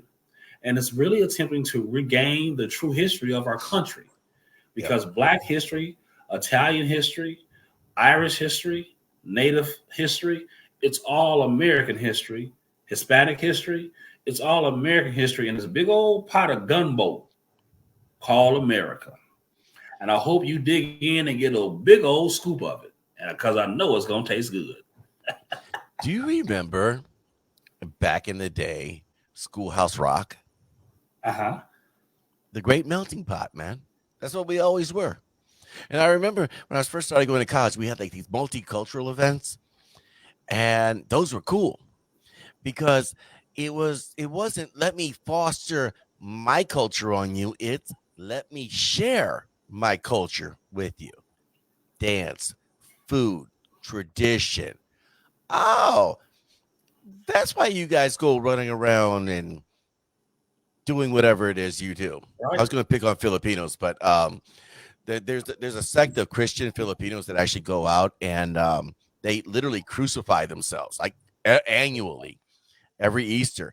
And it's funny because I remember talking years ago to a Filipino friend of mine, and I asked him about that. And they're like, no, that's kind of crazy sect out there. That's not us, but we are very Christian. Yes, very quick to do that. And we had that discussion over Lumpia. Awesome stuff if you haven't had it. But that was the whole thing about multiculturalism back then. It was, let me appreciate you for who you are, your upbringing, and what you bring to the conversation. Whereas today, it's like, you must respect me because I'm whatever. Plug in whatever. And Yeah. I think you're so right that's again where the left has driven the conversation. That's something that should have made us more unified as a people, as Americans. We allowed it to divide us and say, well, I'm this and I'm that, but America is flawed and it's no good. The critic of CRT never talk about the accomplishments and the strides that Americans have taken to make America the greatest experiment for everybody. It never talks about that. So starting tomorrow, starting in a couple hours, Ed, watch the coverage, right? Yeah. Watch how the liberals frame Black History Month, and then watch how conservative frame Black History Month. The party of Lincoln, the establishment of the Republican Party that was starting the idea of freedom. And you talked to me earlier, Ed, about taking another trip up to Ripon this month. I may have to just drive by Ripon and pull up another again and read the plaque. That the plaque talked about how Republicans and Democrats, I think they called it was called the Whigs, and Democrats came together in this church, the schoolhouse, and they formed this party. That the idea that people should be free and everybody should be equal birthed this great movement called the Conservative Republican Movement. And that's the history. That we have conservatives, we must be able to battle these leftists and push them back and tell them, call them out for the lies and the revisionist history that they're trying to create. Like some people don't know, Ed, about all the things we did in 2010, from Act 10, from right to work, concealed carry, castle doctrine. We lifted the caps to the highest limits ever as far as school choice and expanded it to more people. We did, all the things we passed the most comprehensive voter integrity bill back in the day. It was transformative. It was called voter ID. We forget about the history of the struggles and the battles we had in Wisconsin. And I was one of the people that were on the ground here in Milwaukee. I remember distinctly, Ed, that on East Capitol, we've got an Aldi's food grocery store that's still there. Mm-hmm. And I was so angry one day about the Scott Walker recall. I put on my Walker t-shirt and I made me a Scott Walker makeshift sign. And I went to the local grocery store called Aldi's because they were out there collecting signatures for Scott Walker's recall. I went out there with my stand and I had my sign that said, "I stand with Walker." People came up, blew their horn, flipped the bird, tell me what kind of black man are you, all the things, all the negativity. But it was me doing my part in that great renaissance, that great place of, I think you call this the renaissance of what we did as Wisconsin was the beacon. It was a conservative renaissance, no doubt. No doubt. And we cannot forget that, because those things that we did there, it yielded more local control for schools and local municipalities through Act 10. It yielded the things we benefit on right now that we benefit from. And unfortunately, sometimes when you lose touch, you forget, you forget how good this water should be to you, because you don't remember when you was drinking mud water. Right. You forget where you came from. And that's the best way. We don't forgot, Ed, where we came from here in Wisconsin. We don't forgot. We didn't have people like, we should have concealed carry. We should have constitutional carry. You're right. But do you know we started off with concealed carry? Mm-hmm. Because we had individuals that wanted to open. We've always had open carry, which is constitutional. Constitutional carry is just open carry or concealed carry without having to pay for a permit every year, which I'm not against. But again, we still passed concealed carry. That was transformed because a lot of states in the South had already had. We're one of the first states in the Midwest that had concealed carry. Mm-hmm. And that was a big freaking deal.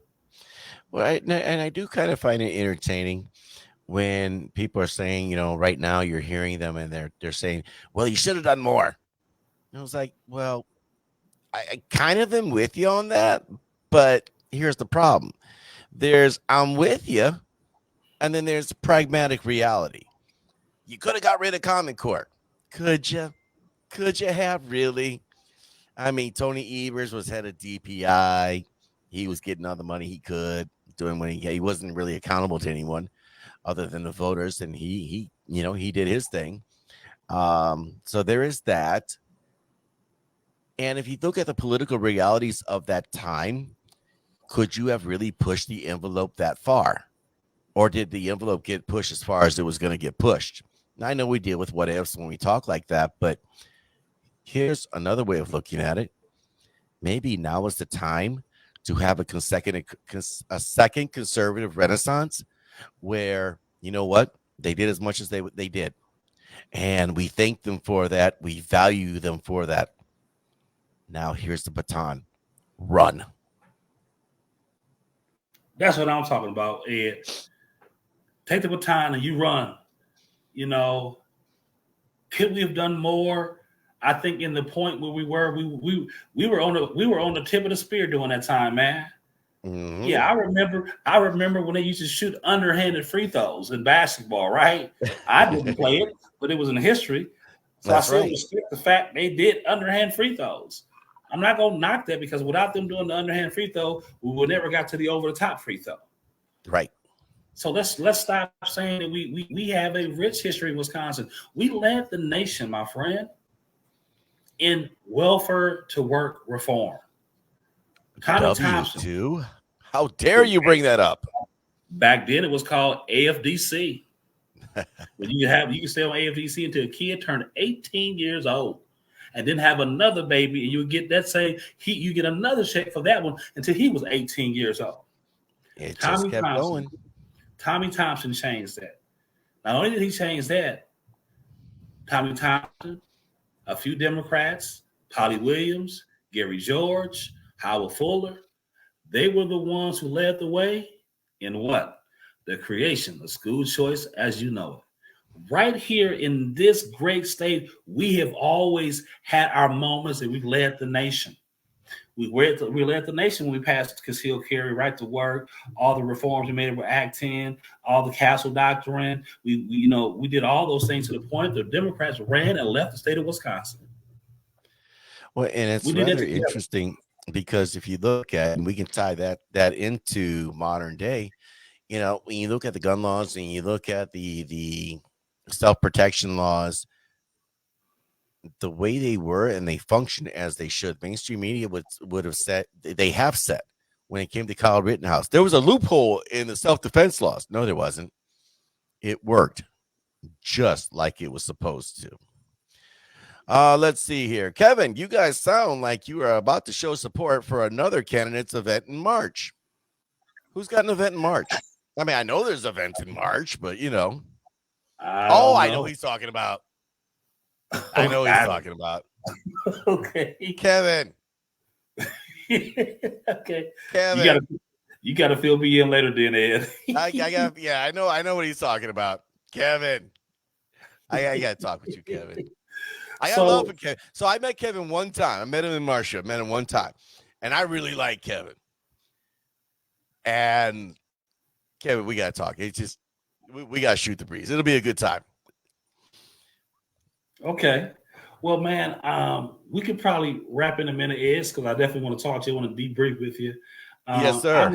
I'm excited, man. And I think in our poll that we took today, there are things, you all, that I want to say on the campaign trail that I'll try my best to always refrain and try to keep my posture in a position that we need to be coming together.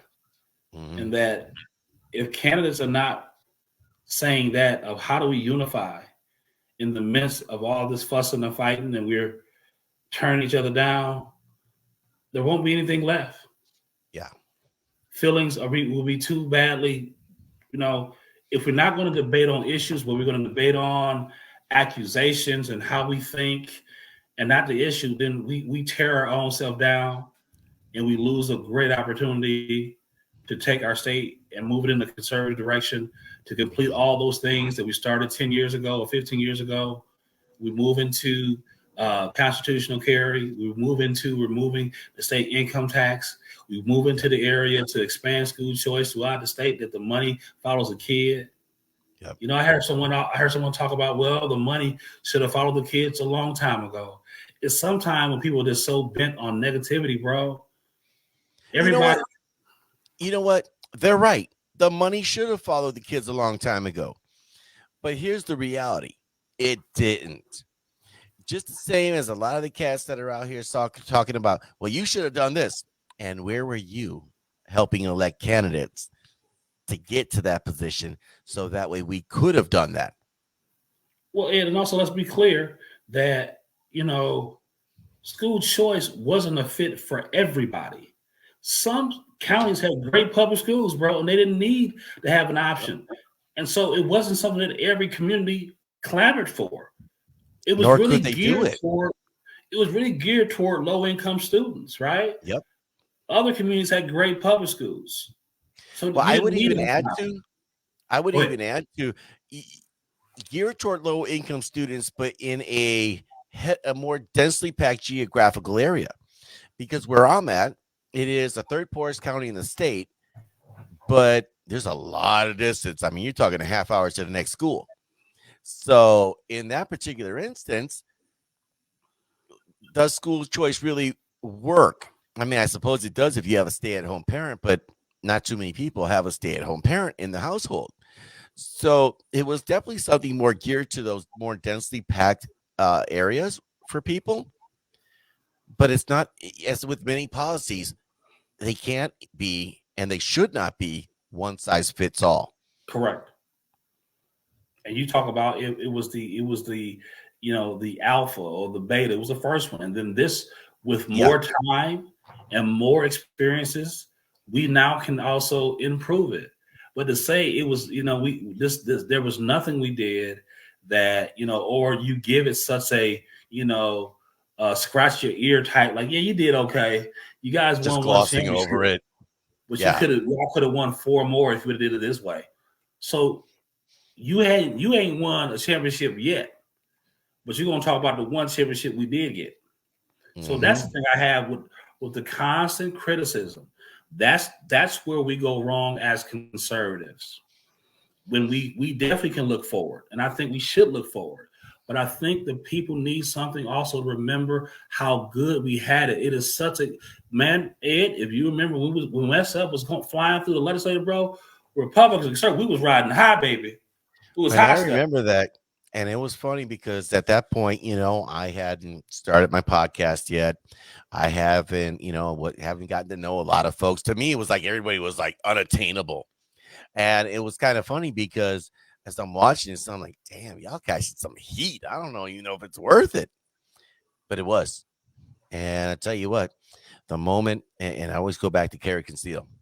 See, I'm one of those cats where for me to get carry conceal, all I had to show is my DD 214. All I had to show was my discharge papers for the Marine Corps.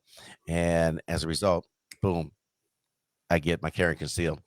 But I'm also a proponent of the idea there's no such thing as bad training. But the fact of the matter that I had that the moment that it came out, I think the very next day, I sent that thing in.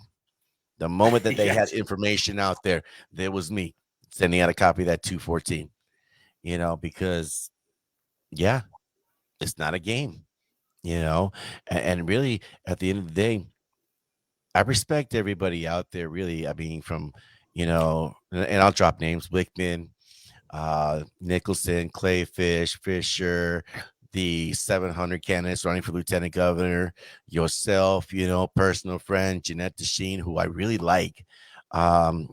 She's a nice person. I haven't met the AG candidates, but at the end of the day, steel sharpens steel. I'm a fan of that.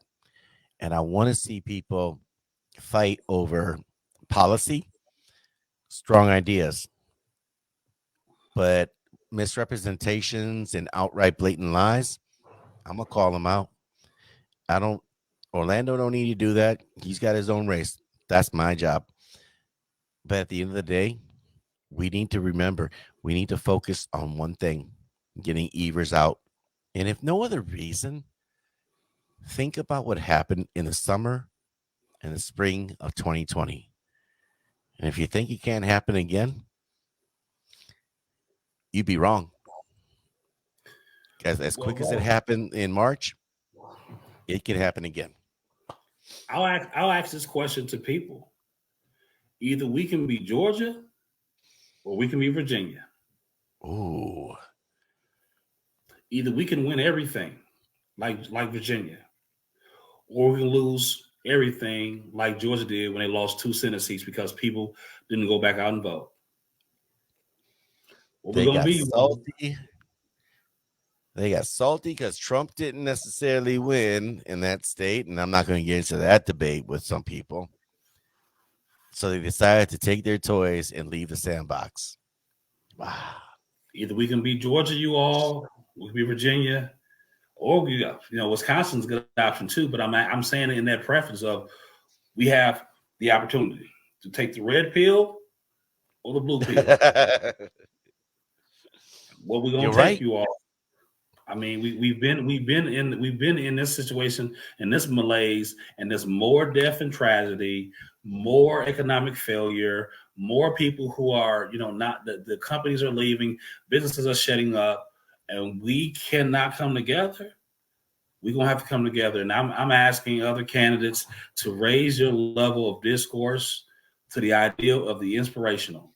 Raise your level of conversation to the ideal of the possible if we can come together and don't major on the minor things that we separate. Yeah, do we have to deal with Robin Voss? Yeah, we got some stuff we got to deal with, man.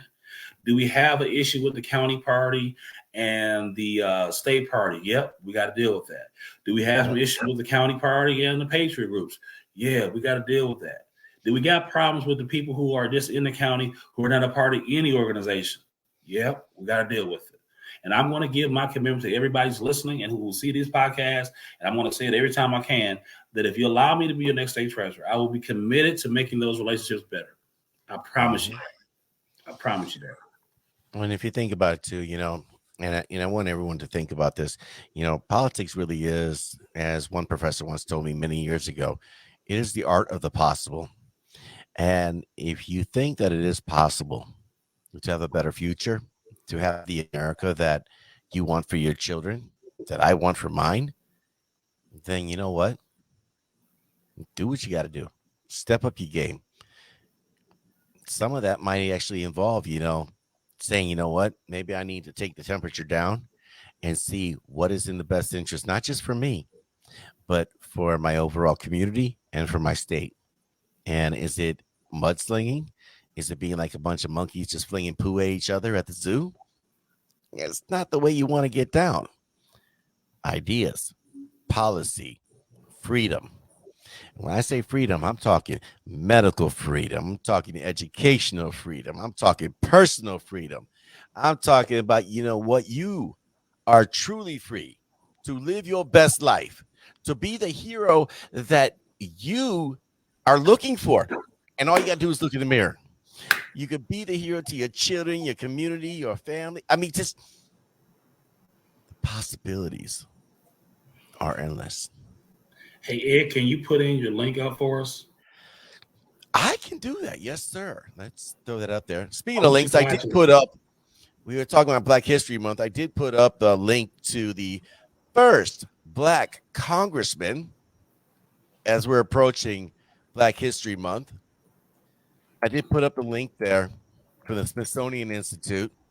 It's a gentleman by the name of Joseph Rainey, who happened to be a Black Republican born into slavery, became a congressman. And yeah, he basically got barred from like every committee and everything else. But God forbid that you have a black guy in there. But it wasn't a Democrat. Just saying. Well, we got to remember during Reconstruction, the first federal, the first federal elected blacks were Republicans. They certainly were. You don't forget about Reconstruction. You all please check out my man, If you can, go to his page and like and share his page now. He has a lot of content out there already. You can go check him out. He's on so many different platforms. Ed, you won't have to plug it for yourself. Go ahead, Yeah. Ed. Where you at? So you can definitely hear me live Tuesday nights, 8 p.m. Central Standard Time, Spreaker.com. I post links up on Facebook, Getter, Parlor, Gab, Minds, MeWe, all that other good stuff there. Videos, they come, as I kind of feel they need to come. But you'll also find me on the replays too on Spotify, Apple Podcasts, Google Podcasts, anywhere you hear your favorite podcasts. And yeah, if you want to call in, send an email, join the show, have a conversation, try to have fun, but we take these things serious too. So, Ed, you're on Tuesdays and Thursdays, correct? Tuesday nights for the audio podcast. The rest of the video is just kind of whenever, time allows. And of course, if there's a hot topic out there, like I remember when the riots broke out in Kenosha, boy, we were literally going every single day for like about a week and a half. It was just ridiculous. And also, you have the Caramel Conservative website too for your writings and stuff. Yes, and that's right there on that website that we got here. And I actually got to put more content into the writings too, but that will be coming. That will be coming. As a matter of fact, I got another project in the works. I got to talk to you about that offline because All right, we got I'm some hoping we got some merch coming too. I'm hoping to get some merch, but I need to get some big brain energy, and I think I got some.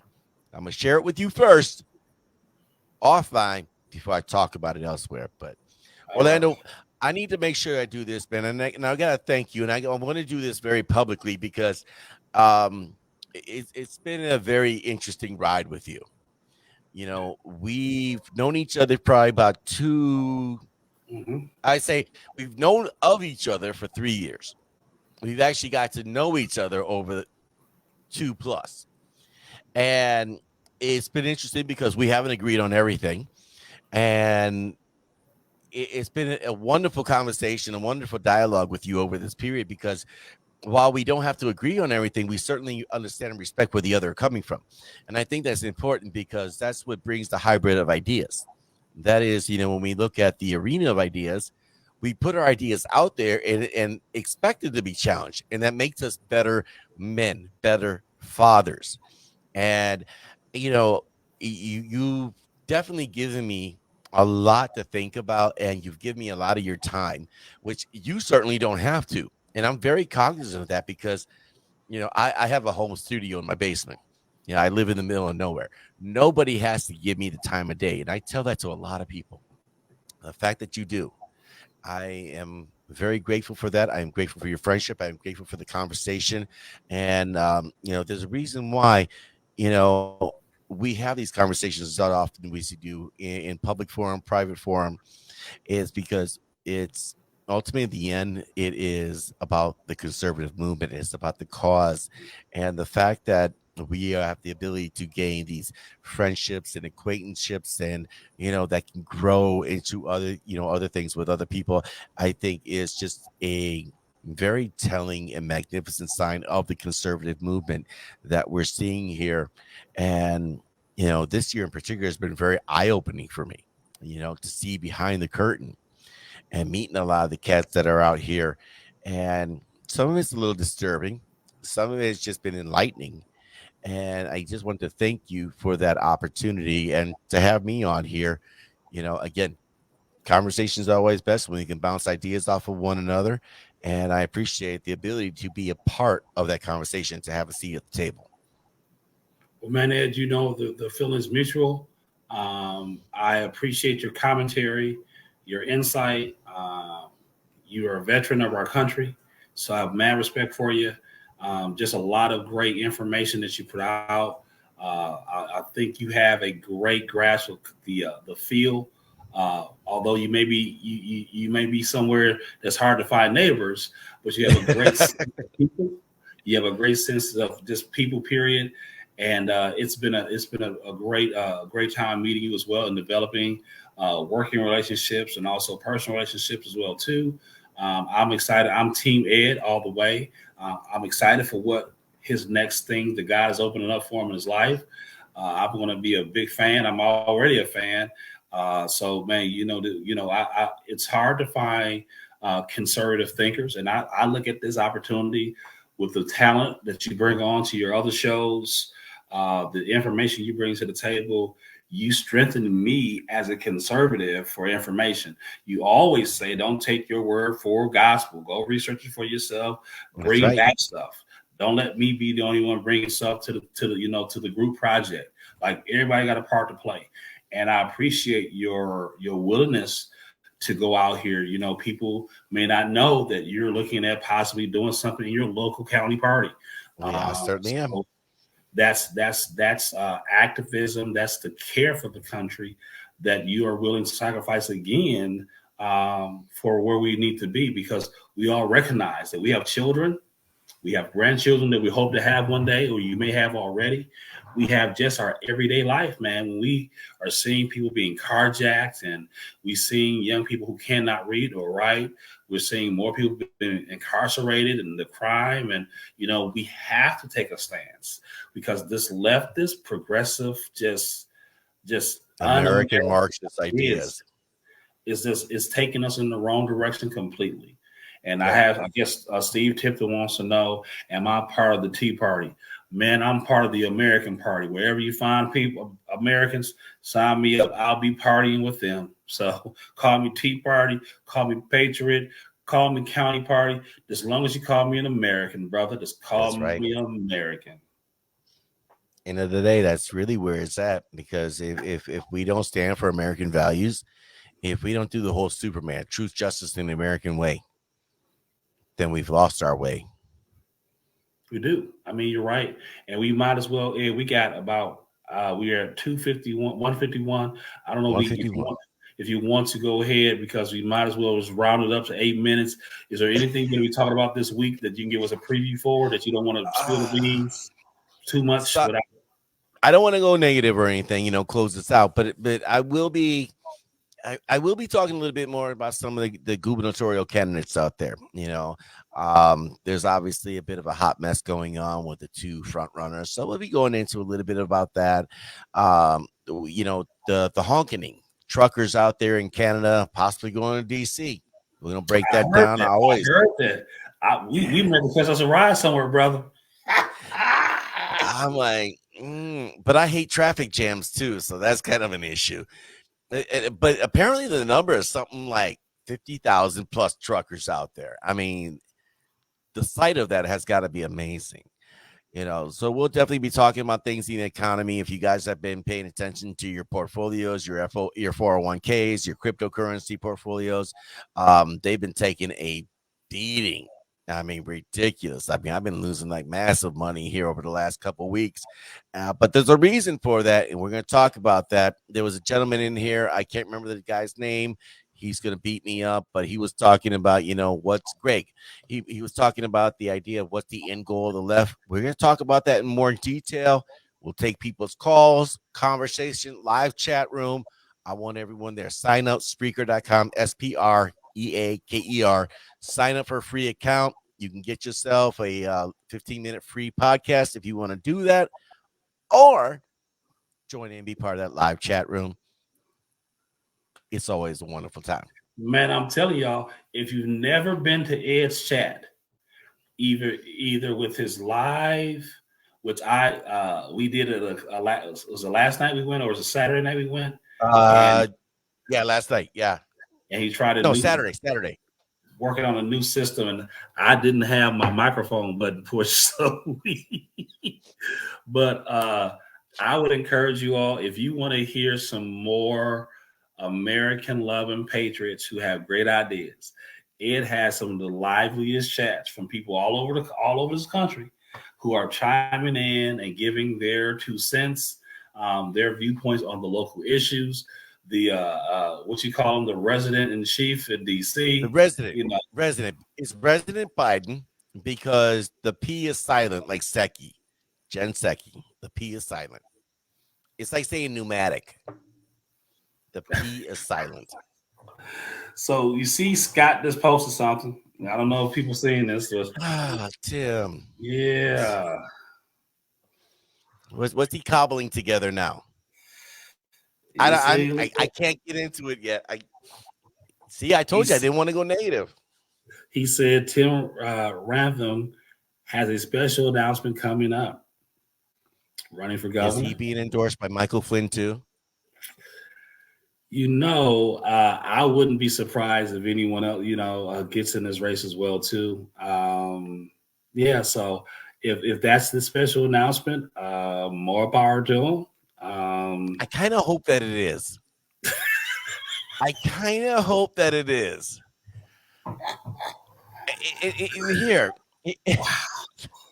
I kind of hope that it is, and I know because the way I see, if he would jump into the race, it wouldn't do anything for Nicholson. It wouldn't do anything for Clayfish, but it would make a couple other people real salty. And how do you? I need popcorn down here. That's all I know. I need popcorn. I'm here for the popcorn. So you send a Rathman campaign bid for governor will be very interesting on the campaign trail. No, it would not be interesting. It would be entertaining. It will be as entertaining as his red coat. Very flamboyant. I'll give him points for style. I'm always dressed in black. And there's a reason for that. I'll get into that at another time. But I see some of his pictures like, bro, you look like you're about ready to go. I don't know. You'll be an extra on Soul Train. Like, what are you doing, man? Like you going in. You ain't going home empty tonight. That's all I know. Styling and profiling. So, Scott, you may be breaking some news for us tonight. So if that's the news breaking, boy, this governor's race is a regular 3-ring circus. You know what though? RPW needs to be like at a certain point, like telling everybody, time out, no more candidates. And I know people are like, what do you mean no more candidates? We've hit our limit. 5. That's it. I'm looking at the lieutenant governor's race, and there's some candidates that I'm really like digging, and there's some other candidates that I'm looking at them that are kind of suspect, and then there's some candidates that's like I'd be okay with, but this is your first swing at bat, and I just don't see it happening. But it's like there's like 8 or 9 of them out there right now, and it's like, yeah, that's like, who are we gonna pick for governor? Everybody in the state gets to run. No, let's not do I'm that. hoping that in the end, Ed, that we are able to come back together again. That's the big thing for me. That we are able to come together again when it's all said and done. That we got to come back together again, and we got to fight together. I got a guy in the chat room. Steve Tipton is still there. He's asking me, Orlando, are you part of the Tea Party? Which I've already addressed. Yep. He says, then why are you so against Democrats? And then Tipton, that's another show. Why am I against Democrats? It's not like I'm against Democrats just on the strength of I'm red, they're blue. I became a conservative and became a party member because of the ideas that align with me, first and foremost, spiritually, Tipton. The conservative movement still believes in traditional marriage. Yeah. Secondly, Pastor Tipton, the conservative movement still believes in the idea of a child is a blessing from God, and we don't support abortion on scale like that. Mm-hmm. So those 2 things, Pastor Tipton, lines up with my belief in Christ Jesus, my Savior and my God. Then the conservative movement also is unique to me because it talks about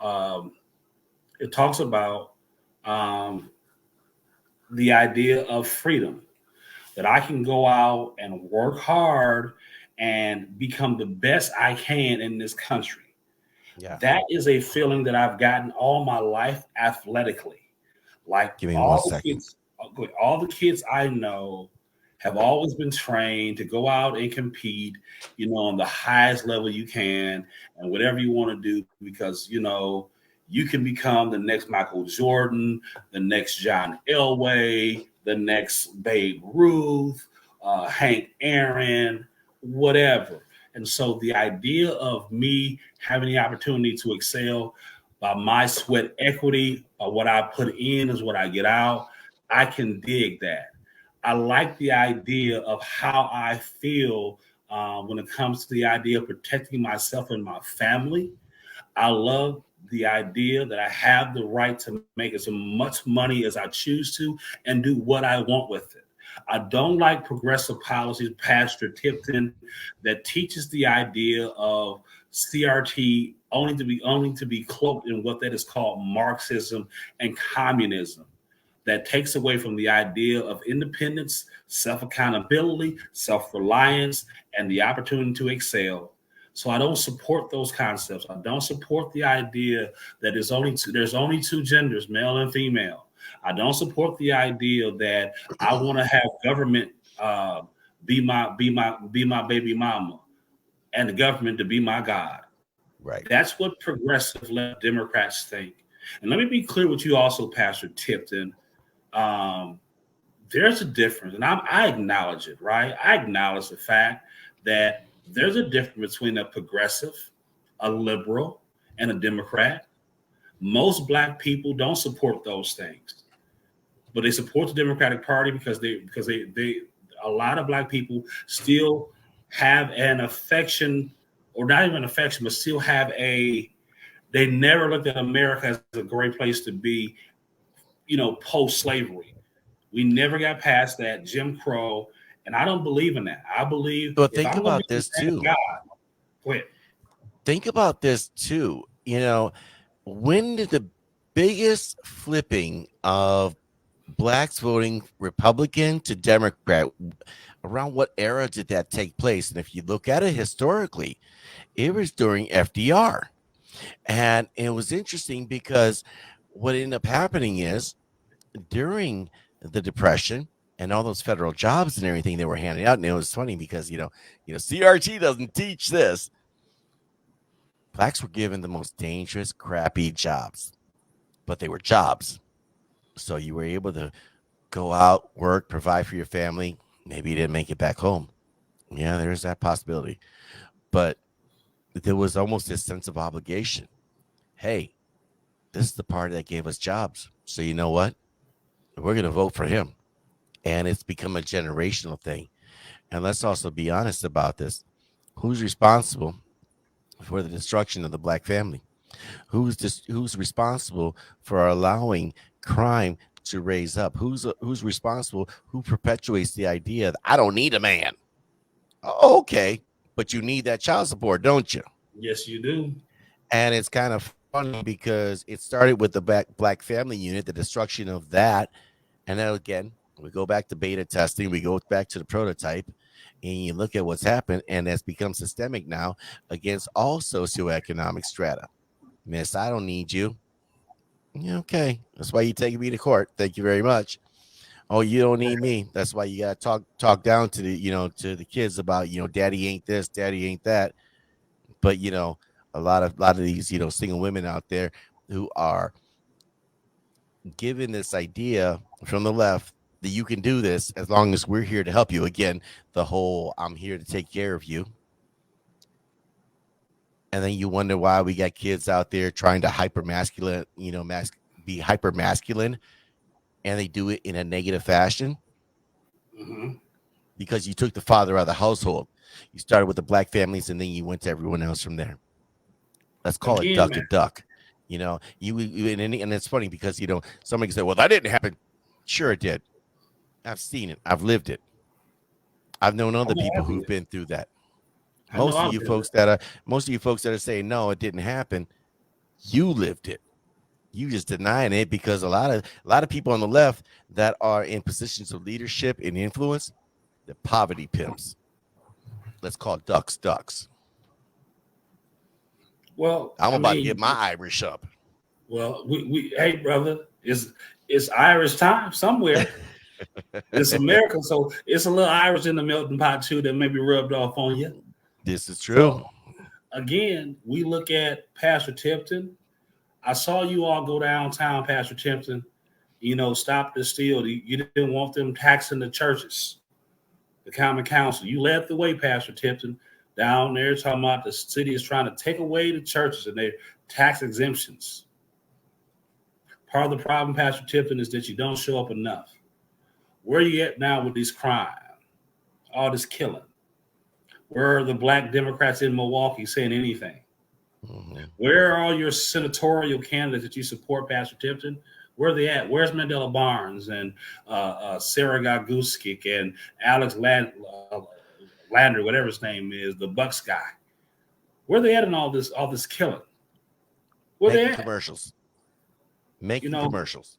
where's Lena Taylor? I mean, where are they at? You don't want a strong police force. You don't want a strong judicial system. You have a weak school. You have a weak environment for economics. You want everybody to suck on the system, Pastor Tipton, asking the government, can I continue to suckle on the titty of government? Is that what you Mhm. want? You don't want freedom? You don't want people, but as long as they come to your church on Sunday, Pastor Tipton, okay. As long as they come to your It's church on Sunday. it is an interesting phenomenon when you think about this. Churches want to be protected, by being tax exempt, but yet they will go ahead and host a politician, usually a left leaning politician, and oftentimes it is used with identity politics. We need to elect this black person. We need to elect this person because they're whatever. Pick your you know disenfranchised group. And maybe in years past that might have been worth something. But if the idea of being tax exempt was to mean anything, it was that you were staying out of the political fray, i.e., the Amish. See, they kind of got that right. But you want to have your cake and eat it too. And by the way, I would really like to know where's that connection that he's making between the Tea Party and Democrats. Are you a member of the Tea Party? Then why do you hate Democrats? He's not a political person. He kind of wants to be, but he's really not. And he doesn't get it. And he's somebody who has a microphone and a stage, but he And I doesn't dig think that.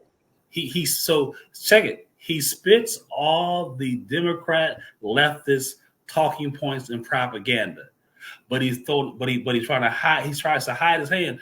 I'm not a Democrat. It's strange. Y'all talk the same language.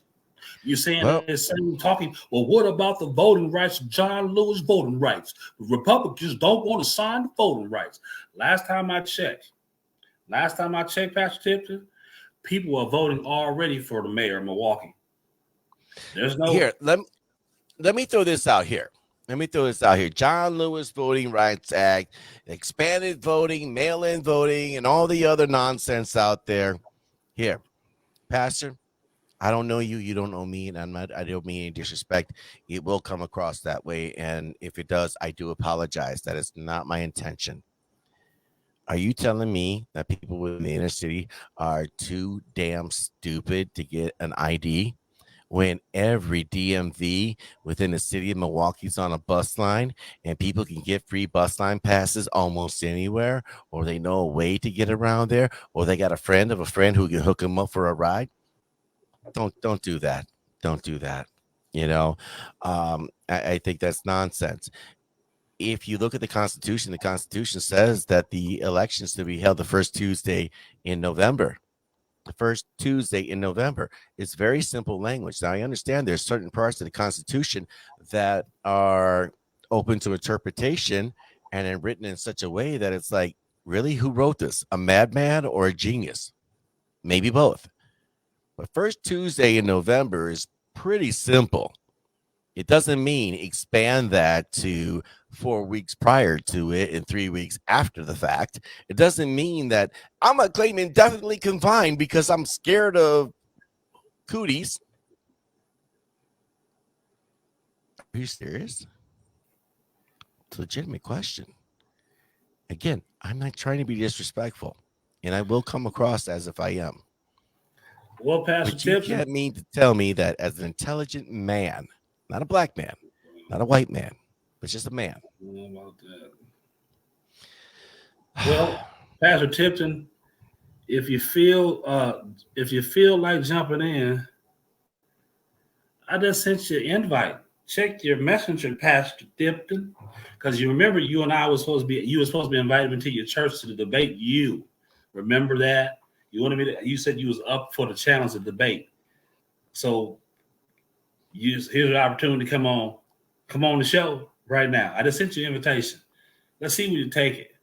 I doubt if you do it, because I know you're out your element. It's not really what you do, but you're so hooked into the Democratic, feeding trough that you can't see it for yourself, and that's fine.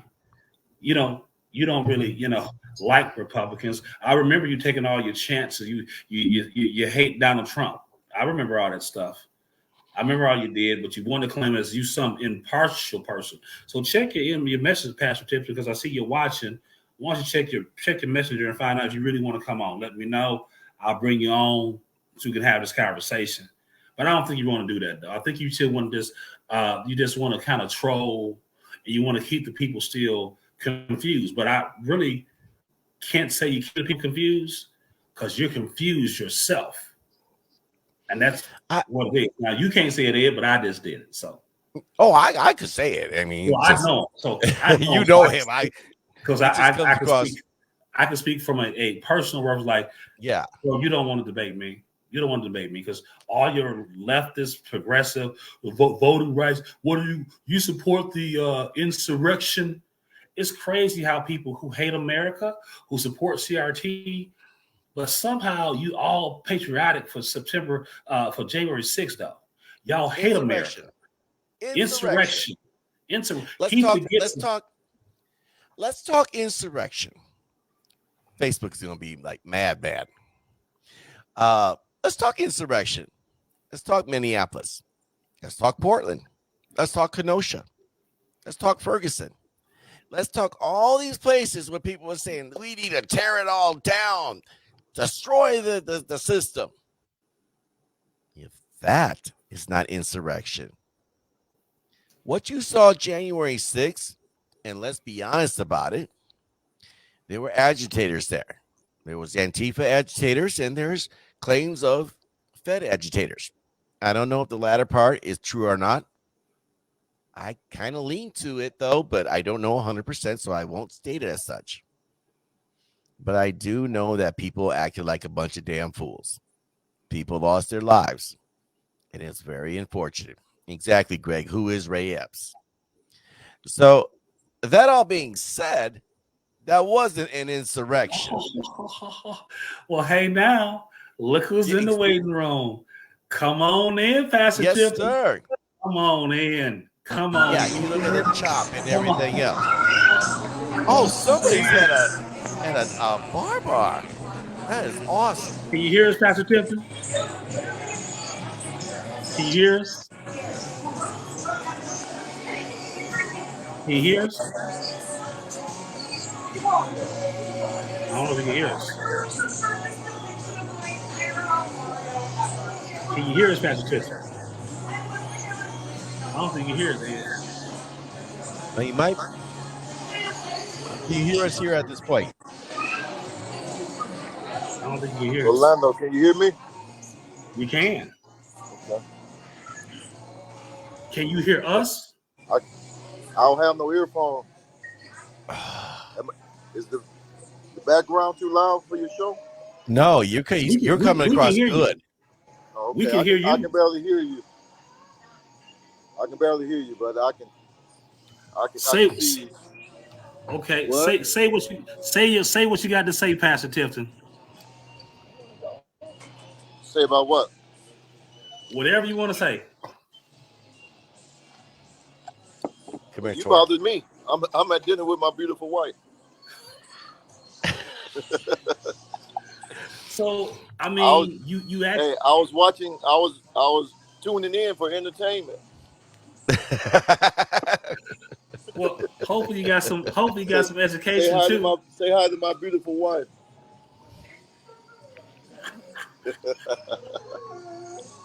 Now, Come here. what did you have to say, brother Lando? Well, I want to know all the questions you posting about I mean, how you seem to be pretty bashing everybody except the Republicans. Oh, that's Seem like coming. you have nothing good to say about nobody except if it's a Republican. Oh, he hasn't heard me. there's not a lot Huh? of good to say about Democrats. And then you want to speak for me, but you can't do that. You don't know um, half of what you're talking about. I don't bash the police. I was there with them when they lost when one was shot. I was Mhm, there to support and pray. I don't believe in defunding them. We need them. My thing to you has always been work together, not against each other. mhm, I never ever a lot of the topics that I'm gonna pay for that. A lot of the topics that you talking about that you putting on me, I don't know where you're getting that from. So I'm listening to you and your guests, and I always supported your. And people need to know that you and I are really brothers. Man. We don't. People think we don't like each other, but that's not the case. mhm, Uh, but the point is that you you want Evers and everyone out. But what is the solution? As I told you before, it's not a Democrat or a Republican Party. It's a problem that every city is having. Orlando, every city is having high crimes and murder, not just Milwaukee. And I agree with you on some things. mhm, Some of the do nothing Democrats, but also the obstructing Republicans need to stop it, come together, and work together. mhm, You don't see that though, mhm, and that's The the point that question, I've been trying to tell you. the question I would have though, when you say Republicans are obstructing, and I don't necessarily disagree with that because I think Republicans they say no, they're a speed bump at best. They're not necessarily advocating for something. But the question I have is that oftentimes Democrats will throw out a policy that is more detrimental than the actual problem. It leads to more. I mean, you take a look at the last 2 years, a lot of what we saw in major cities is this idea of vaccine mandates on, you can't go here without a passport or whatever. There's these systems of control, and they Look at keep being that. pushed further and further and further by the left, by Democrats. So It's okay. a bad idea is a bad idea. I just think that a lot of Republicans just don't have ideas. I think Democrats, they have ideas, but they're just bad ideas. And far too often, people aren't advocating for anything. I agree. And that's the point. There's not a, and some of the ideas don't come, and some of the ideals that are coming is so one sided that it's no good for nobody. And that's the point that I've been trying to make is that I think that's the important thing. People need help. Crime is a bad thing, and you've been doing well on pointing that out, Orlando, with the different posts that you put on there. mhm, I agree. Something needs to be done, mhm. but what are we going to do? Mhm. So Are we going to sit? Are we going to sit? I'm sorry. Are we going to sit on each side of the aisle and point fingers, or are we going to come to some common ground to see that our young people are getting killed, our mothers are being shot? Murder is something that, unfortunately, whether you agree or not, is our society is becoming numb to, which is a Yeah. dangerous thing.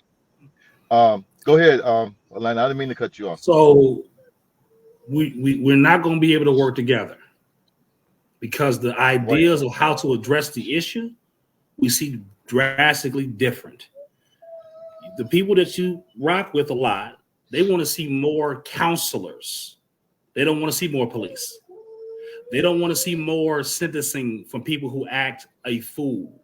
They want to see more lax punishment. And there's no, you cannot befriend the criminal and try to console the victim. You must choose. Unfortunately, a lot of the people in Milwaukee, they choose to befriend the criminal. And that's what we having a problem here. A lot of the people that you support, Pastor Tipton, don't have the stomach to do what's necessary. You got to lock some people up who act a fool, who are criminals. I agree. You don't have an economic system in the city that is employing young people or people given the opportunity. That's also a result of the policies that the people that you elect are doing. So when you don't have an economic structure, people will do whatever they choose to do unchecked. So now you have criminals everywhere. Then the school system that is more beholden to adults than for the children. They should have more school choice, not being confined to a failing school for the kids who actually want to learn. There should be more options for parents. The idea that I should have a right to protect myself and my family, and these are the ideas of conservative values. So the things that need to be changed in the city, you're not willing to do, Pastor Tipton. If you are willing to do it, you would have done them already. Well, I mean, they have been moving in a lot of those directions, but a lot of things that you mentioned, unfortunately, you all, the Republicans have put up obstructions and stopped, and things are dying in committee, and it goes on forever just because of the fact that they don't like a person because of their party affiliation. You're never going to get anything done, Orlando, thinking like that or doing things like that. I think that everybody across the board believe in locking up the criminals.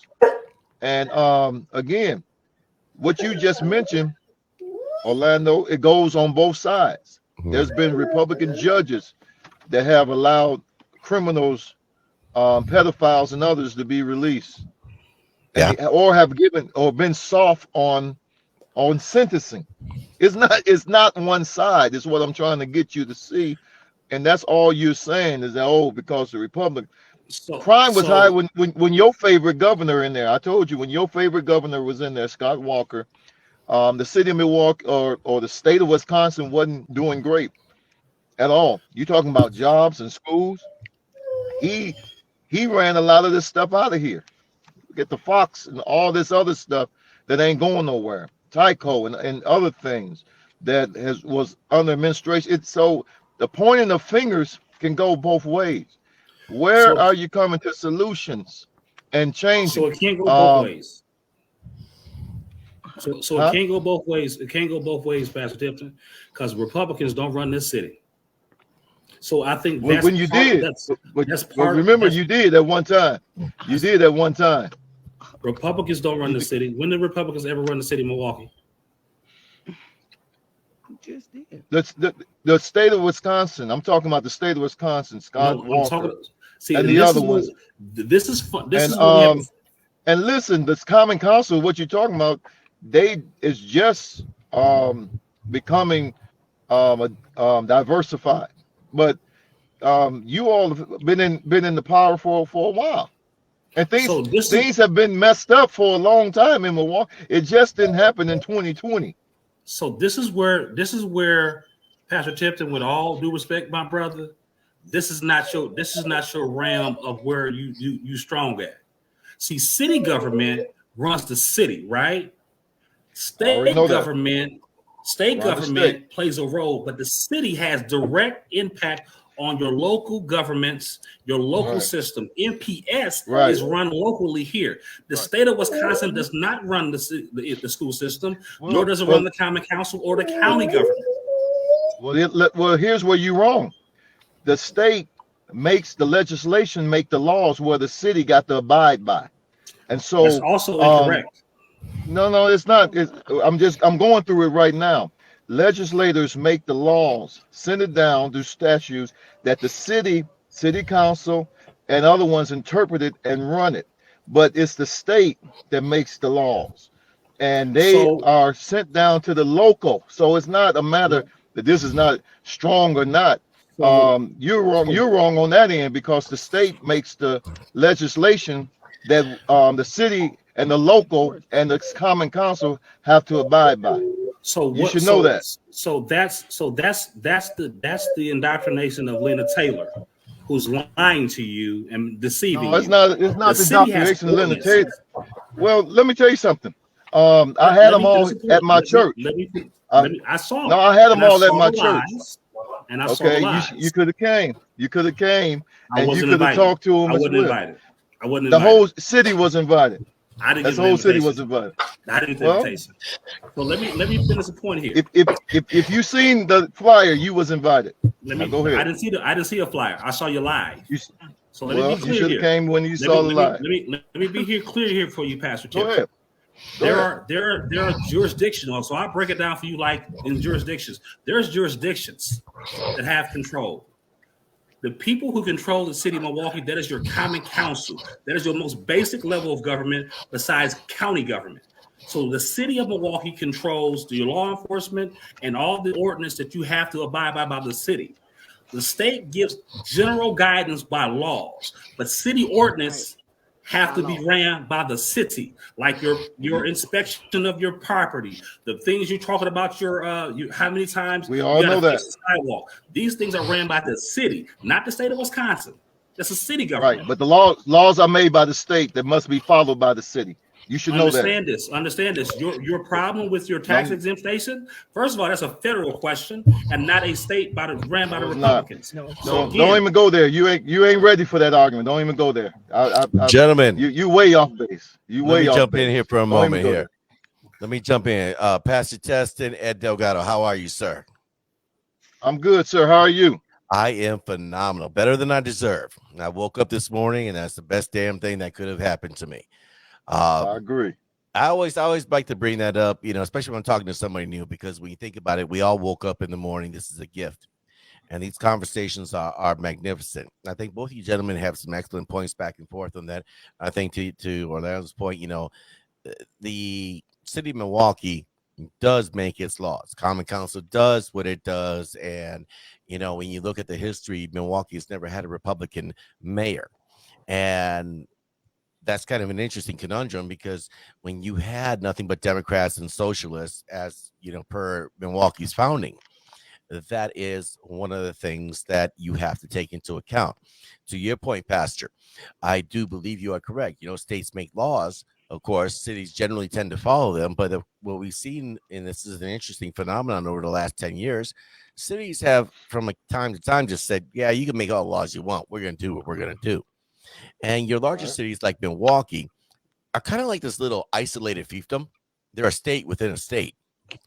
So it is interesting because in Milwaukee, and I always go back to culture, you can make all the laws in the world that you want, but if culture isn't dealt with on some level, you'll always have this. It's easier to live the quote unquote thug life. It's easier to make money hustling than it is to go out and get my high school diploma. It's easier to do the shady stuff because you know what? Ain't nobody telling me what to do than it is to abide by the laws and follow a certain pattern or make your own path. So the question is for places like Milwaukee that has out of control violence and everything like that, how do you really deal with that? And I do agree with your point to the extent that Republicans say no, Democrats say no. Nobody wants to look at the other side. It's a lot of tribalism. I will certainly concede that point. But the problem is, and you mentioned, Democrats, came up with these ideas.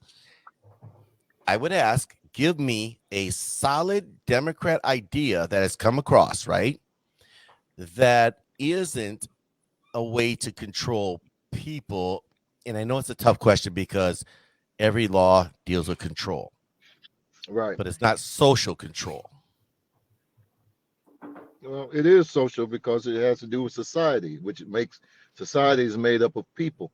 So, sure. To what you just said, most of the laws and the legislation, it's going to be a bit of control, and it's going to be a group that is not going to get what they feel is right. And I'm not in argument with that. Your point is well taken. That on both sides seem like everything get lost in the middle. My thing is to Orlando that keep pushing Democrat, Democrat, Democrat. I'm not. That's not my mindset. Um, when a police officer gets shot, I don't care if he's Republican or Democrat. That needs to stop. That's the point that I'm trying to get him to see is that you can't politicize everything, and in the bubble that he wants to live in, everything is not Republicans against Democrats. But So I isn't think that everything already politicized? Everything is political. well, it is, and it's the Every propaganda that a lot of what I'm hearing Orlando saying that promulgates that keeps that going instead of saying let's meet at the table. He already said it's there's impossible. no meeting. It's There's impossible. no It's meeting at not the gonna table. happen. Pastor There's no Tiffany. meeting. See There's what no I meeting. mean? There's no meeting. There's no 'Cause let's meeting. be clear. Right. Let me be clear, Because Pastor Tiffany. right. Let me be clear. Because your thoughts are better than the other ones, right? Well, again, let me be clear. Yes. Okay. There's no meeting in the middle with the people who created the mess in the first place. Your progressive liberal policies, which you don't understand these political terms and the power of political policies, which you seem not to comprehend. You talk about the shootings in a community that the police were called somehow to be the enemy of the people. You have a failed economic system that people don't have any food to eat, ran by Democrats. You have a failed school system ran by Democrats, so kids are not educated. And then you say, well, somehow we got to come in the middle because, we ain't working this out. No, you all have had control. There's no working out in the middle with somebody who are failures. And what you support is failure. Clearly, it's failure. The city of Milwaukee has been ran by Democrats. The county has also. And the school system. And you had and in your bubble, in your mind, you thinking that replacing everything with Republicans and their philosophy and ideology is going to sweep in a new era of success. That right there is that's idiocy. That's crazy to even feel that way, because it takes both. That's what we in a society. It takes both. It don't take both. Both got to work together, because right now you don't have the power. So you're doing what is happening through our country, because you don't have the power. You obstruct, you stop, and nothing get done, and the list goes on from there. And nothing is happening is because you think like you think that crime is a Democrat problem, school is a Democrat problem. All these things are different issues that you're constantly throwing on the other side, instead of saying, okay, how can we work together? How can things be done? You already said you guys cannot work together. You guys got to go. Let me interject this here. You all have to go. Hey, and let me say this. Then I want to hear what you said. If my phone go out, it's because I'm at 10%. Yes. And I'm in my car. So I don't want you to think, Orlando, that I hung up on you and your guests, but I'm at 10%. And go ahead, I'm listening. So let me say this here. I'm looking at the time, and my God, this would be a phenomenal conversation. If we could pencil this in sometime later in this week, I would love to have this conversation. Let's do it. I love the points that you guys are throwing back and forth here. Because conversations really was gonna bring things to the forefront. But to Orlando's point, Democrats, especially within your major cities, your major metropolitan areas, they control the school boards, they control, the funding, stuff like that. And a lot of that has to do with the fact that conservatives, Republicans, and there's differentials between that, is that we've ceded ground. I'm a prime example of that. I left Milwaukee. I didn't want my kid going to school in MPS. I didn't want my kid going to school in West Dallas. I didn't want my kid dealing with the crime. I didn't want to deal with the crime. I ghosted out. I ain't trying to polish brass on a Titanic when I know it's going down.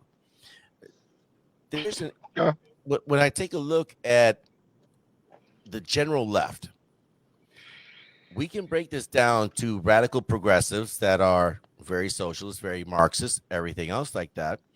And then I think there are Democrats, and I don't know, perhaps Pastor, you might feel that void, that are traditional Democrats. You want what's best for your family, the community, and everything around you. And that's where some of the nuance, I think, gets lost in this.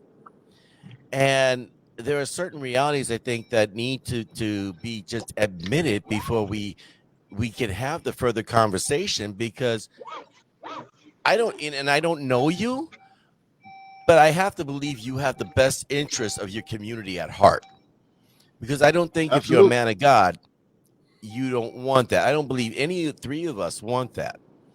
And I kind of find it interesting because, again, I'll go back to the question that I asked earlier. Do I agree that that Republicans tend to be obstructionists? No. Yes. I agree to that because I think liberals and Democrats generally throw out bad ideas. I have yet to see a good Democrat idea. And I will say this, the last good one that I saw was Barack Obama saying, hey, we need stimulus. I think he went overboard on stimulus. And Republicans hate it when I say this, because Obama stopped the bleeding during the '08 crash. So stimulus Right. was a proper measure. It went Right. overboard, which gave rise to a lot of other issues that I would love to get into. But what I was, agree. like I said, what was the last good idea the Democrats had that we could say, you know what, let's sit down at the table. We're all on the same boat. How do we plug this leak?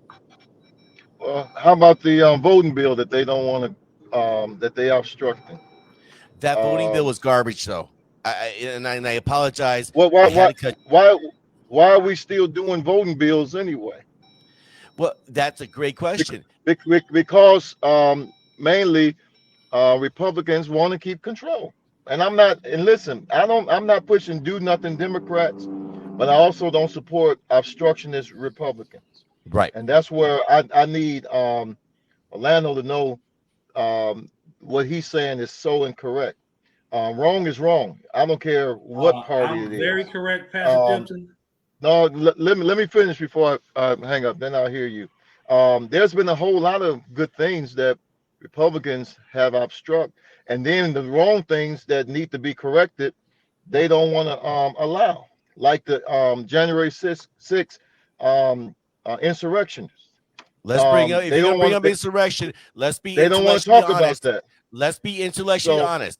That was a okay, riot. If we're going to be that intellectually was a honest, riot. that was a It riot. was a An riot because insurrection was in Portland, Oregon, CHOP, when they said we are no longer a part of the right, United States. Let's be right. But intellectually honest then about that.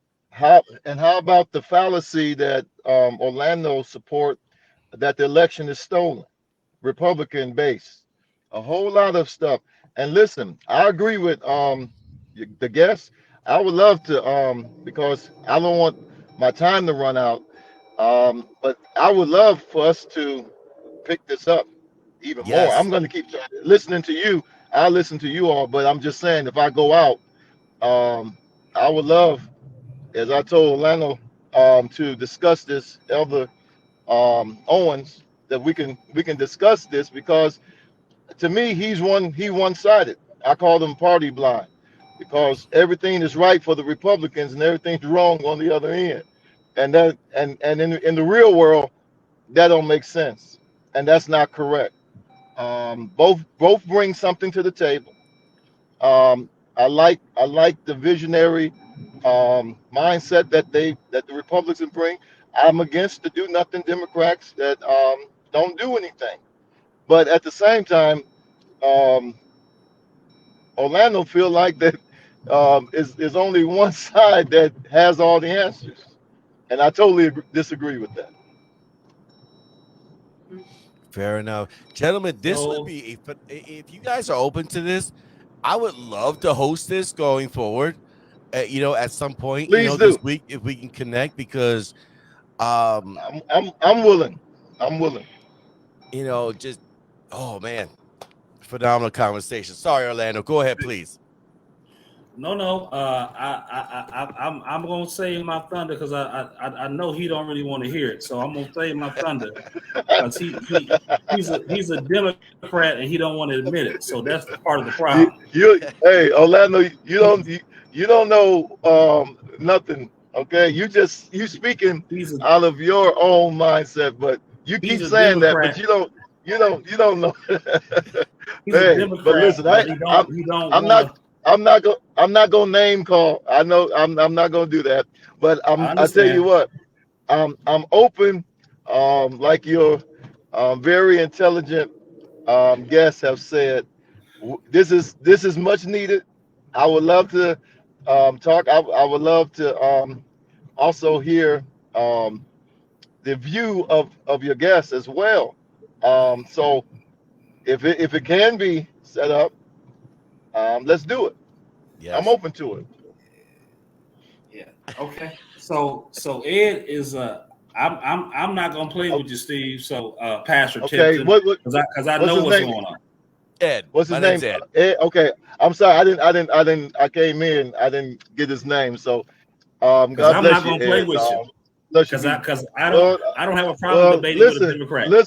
Orlando. I'm a grown man. You're never gonna play with me. Okay, so I'm you don't glad. have to worry about that. I'm I'm glad. I'm a grown man. You never play with me. So don't let that even sit in your mind.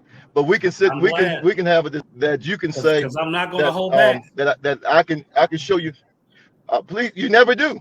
But I've been dealing with you from the barbershop days. So this is no different. Uh, and and I've always been trying to get you on the right track, but you hard headed. So let's do it. Let's set it up, and we can continue to do it. I love to.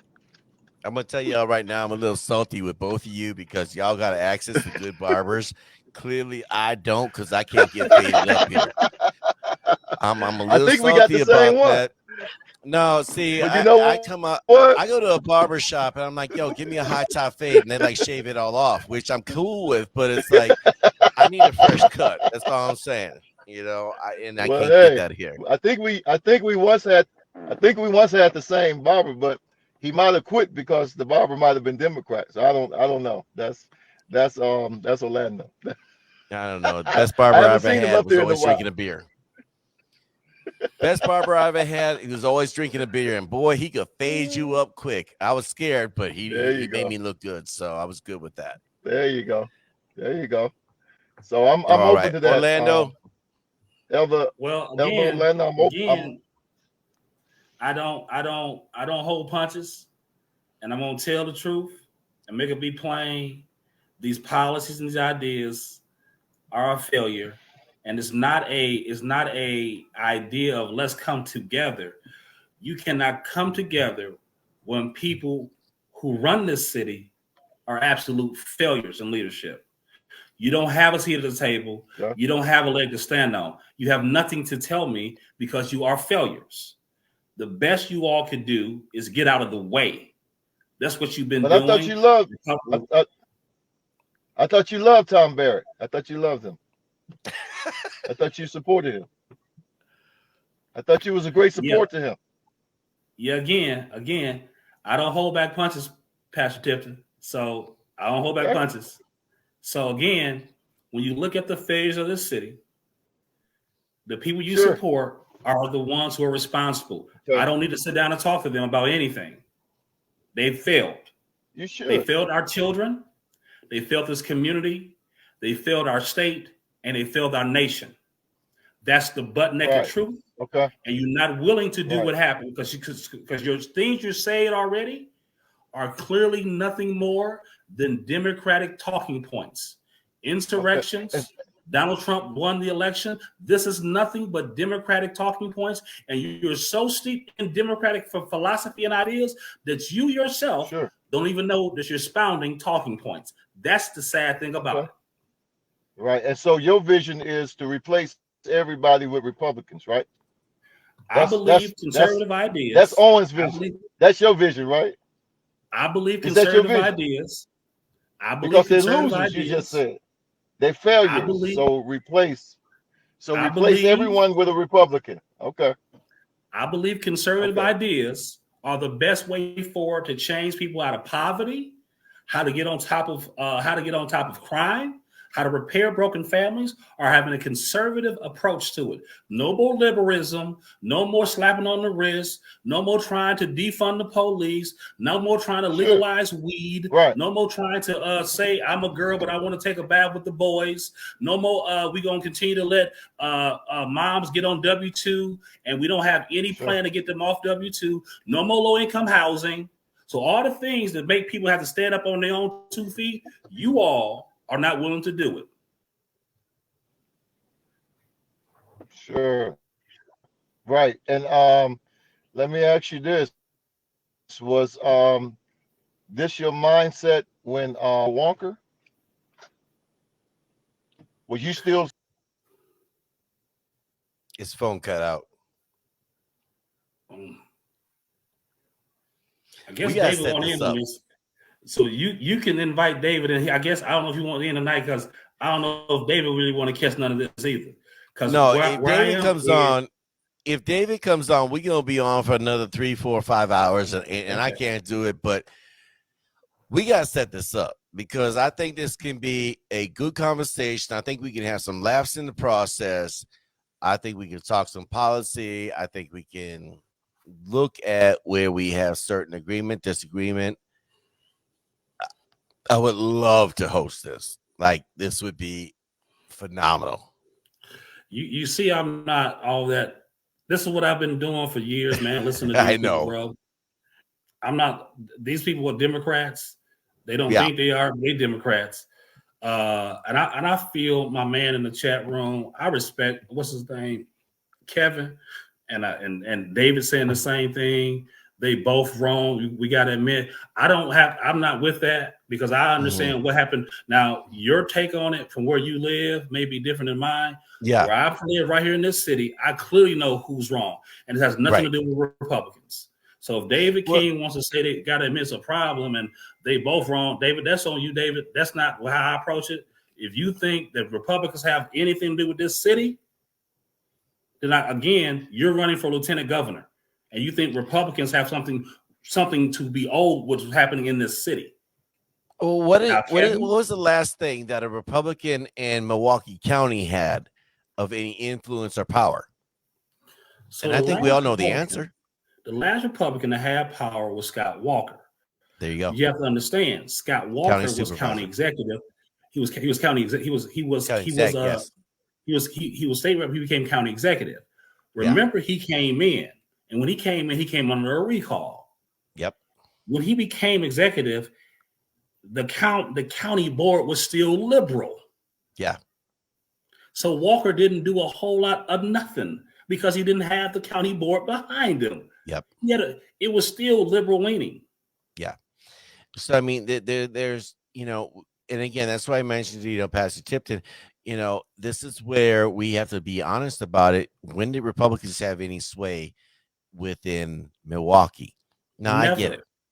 There are state laws. Yes, I get that. And when there was a Republican, legislative body and a Republican governor, certainly laws go downhill. This is true.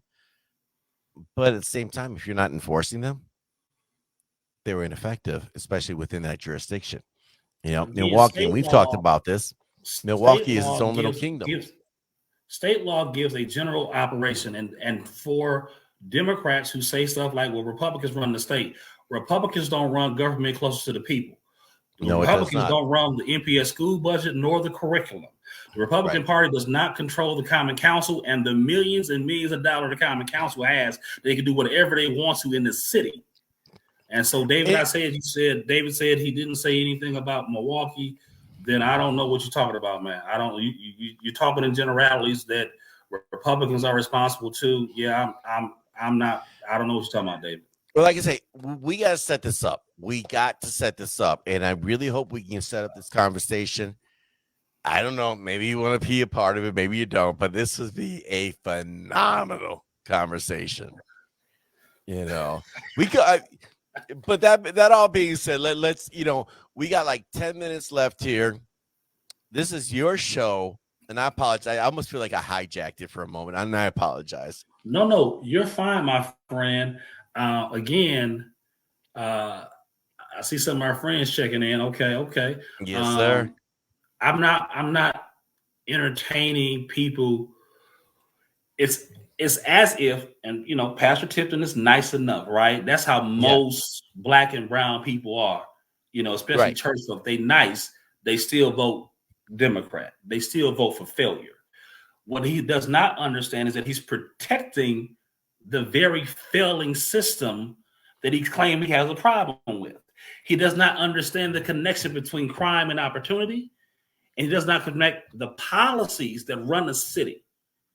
That's his failure, and this is where his disconnect is. He's one of the pastors that was talking about. So Lena Taylor and this city attorney, Spencer Tillman, had a forum at his church about this property tax issue.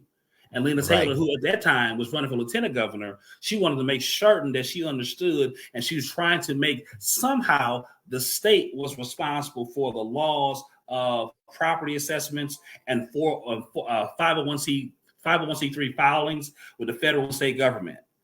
And so he's misconstrued because Lena Taylor tried to poison the water by somehow trying to turn it on the Republicans who have power in Wisconsin. And so, but since he don't understand this, he's a willful dupe of being duped in what's going on because he thinks Lena Taylor is telling him the truth. Lena Taylor is lying also. And, I think that's a great point, and we could certainly, as we talked about earlier tonight too, as we look at the Republican primaries, we see that certainly on the left, and we are seeing it on the right, misrepresentation. And I think those are very important things. And when you make misrepresentations, is it that you actually believe it, or is it a quest for power? And that's the big question at the end of the day. But we got 9 minutes left, 8.5 minutes. TheCamelConservative.com. Check it out. Tuesday night, 8 p.m. Central Standard Time. I'll be going off on something tomorrow. I'm sure I got a lot of stuff to talk about. I'm hijacking Orlando's show. Orlando, I got to give you the last 9 minutes, eight minutes here. Hijack nothing. I still have to call you once we go off the air. So no, we can wrap it up. You got to give me right now because you got to give me 15 minutes, Dan. You got to give me 15 minutes. 15 minutes ago, the deflect come back. Yeah, because I gotta go to the bathroom, bro. Yeah, okay, that's no call problem. Me out like that. We can shut it down now. But what you just saw, for all the people who will watch this later, and I hope people watch it later, that is the mindset of the black Democrat. Mm-hmm. They think somehow Republicans are somehow still responsible for the failures of Milwaukee. Where Republicans have any fault at all is Republicans said, I'm not arguing with you all in Milwaukee. If you don't know that your mayor and your county executive and your school superintendent are the ones working to control your city, then that's a bigger issue here. And that's what they have done successfully to make the Republicans, although we're nowhere to be around, the boogeyman.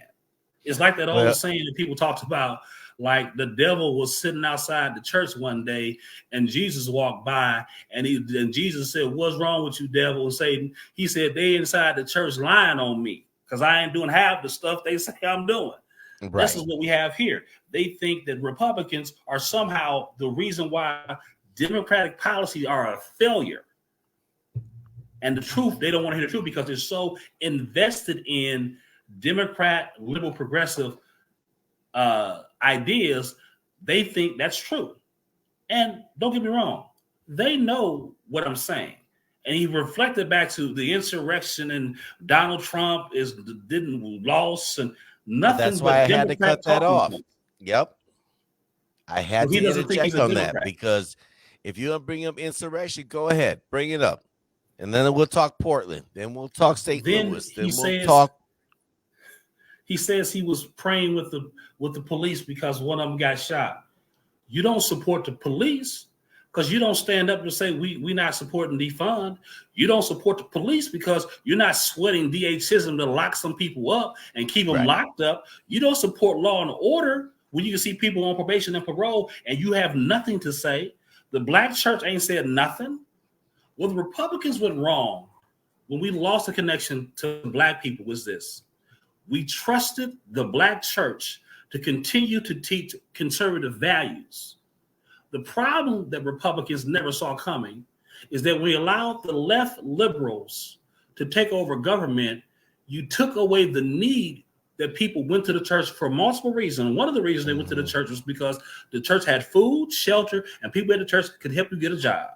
Volunteerism, clothing. When the government said you don't got to go to the church to get food, we'll give you food called food stamps. That cut away a reason why people went to the church who needed things.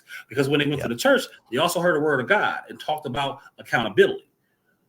From there, the church would have told that same person who was struggling the need to be married. When they stopped going to the church to get the things they needed to survive, they turned to the government. The government said, you don't even got to be married to come get these food stamps and this housing authority, this low income voucher. You ain't got to be married. In fact, it's better that you're not married. And it is actually kind of amazing how that seemed to coincide with the 60s, 70s revolution, the hippie movement, and everything else. You don't need a man. You're a strong, independent woman. And so what happened from there, once that happened, the church now became this social justice apparatus. Because now all in the quest of protecting their tax exempt status. Orlando, 4.5 minutes. It would be wrong of me to keep going. Go. I'm gonna cut out. Hey, you all, let you all so much. It out. I'm gonna let you all go. You see me and Ed can get deep, and I'll call me back in like whenever you come out your break. You know why I didn't necessarily? I wanted to go sit on my recliner and pass out by like 9 o'clock, right? And I'm like, damn, Orlando's gonna get me on. We're gonna start talking, and then you bring on Pastor Tipton, and I'm over here. I'm sitting in my studio, right? I'm catching heat from my wife, and I'm like, man, don't catch no heat. I knew this would happen because you know what happens? Someone invites me on. You. David, I got other friends, and Chris T. Harris. Y'all know I can't turn away from the mic. Close it out, Orlando. I'm out of here. All right, Ed. Thank you so much, man. Call me when you come out your break. Everybody, I hope tonight was somewhat insightful to my thinking and how I process things. So, yeah, we're going to tip on out of here and keep loving freedom and keep loving America. God bless you all. I'm Orlando Owens, and I still love America. And I hope you do too.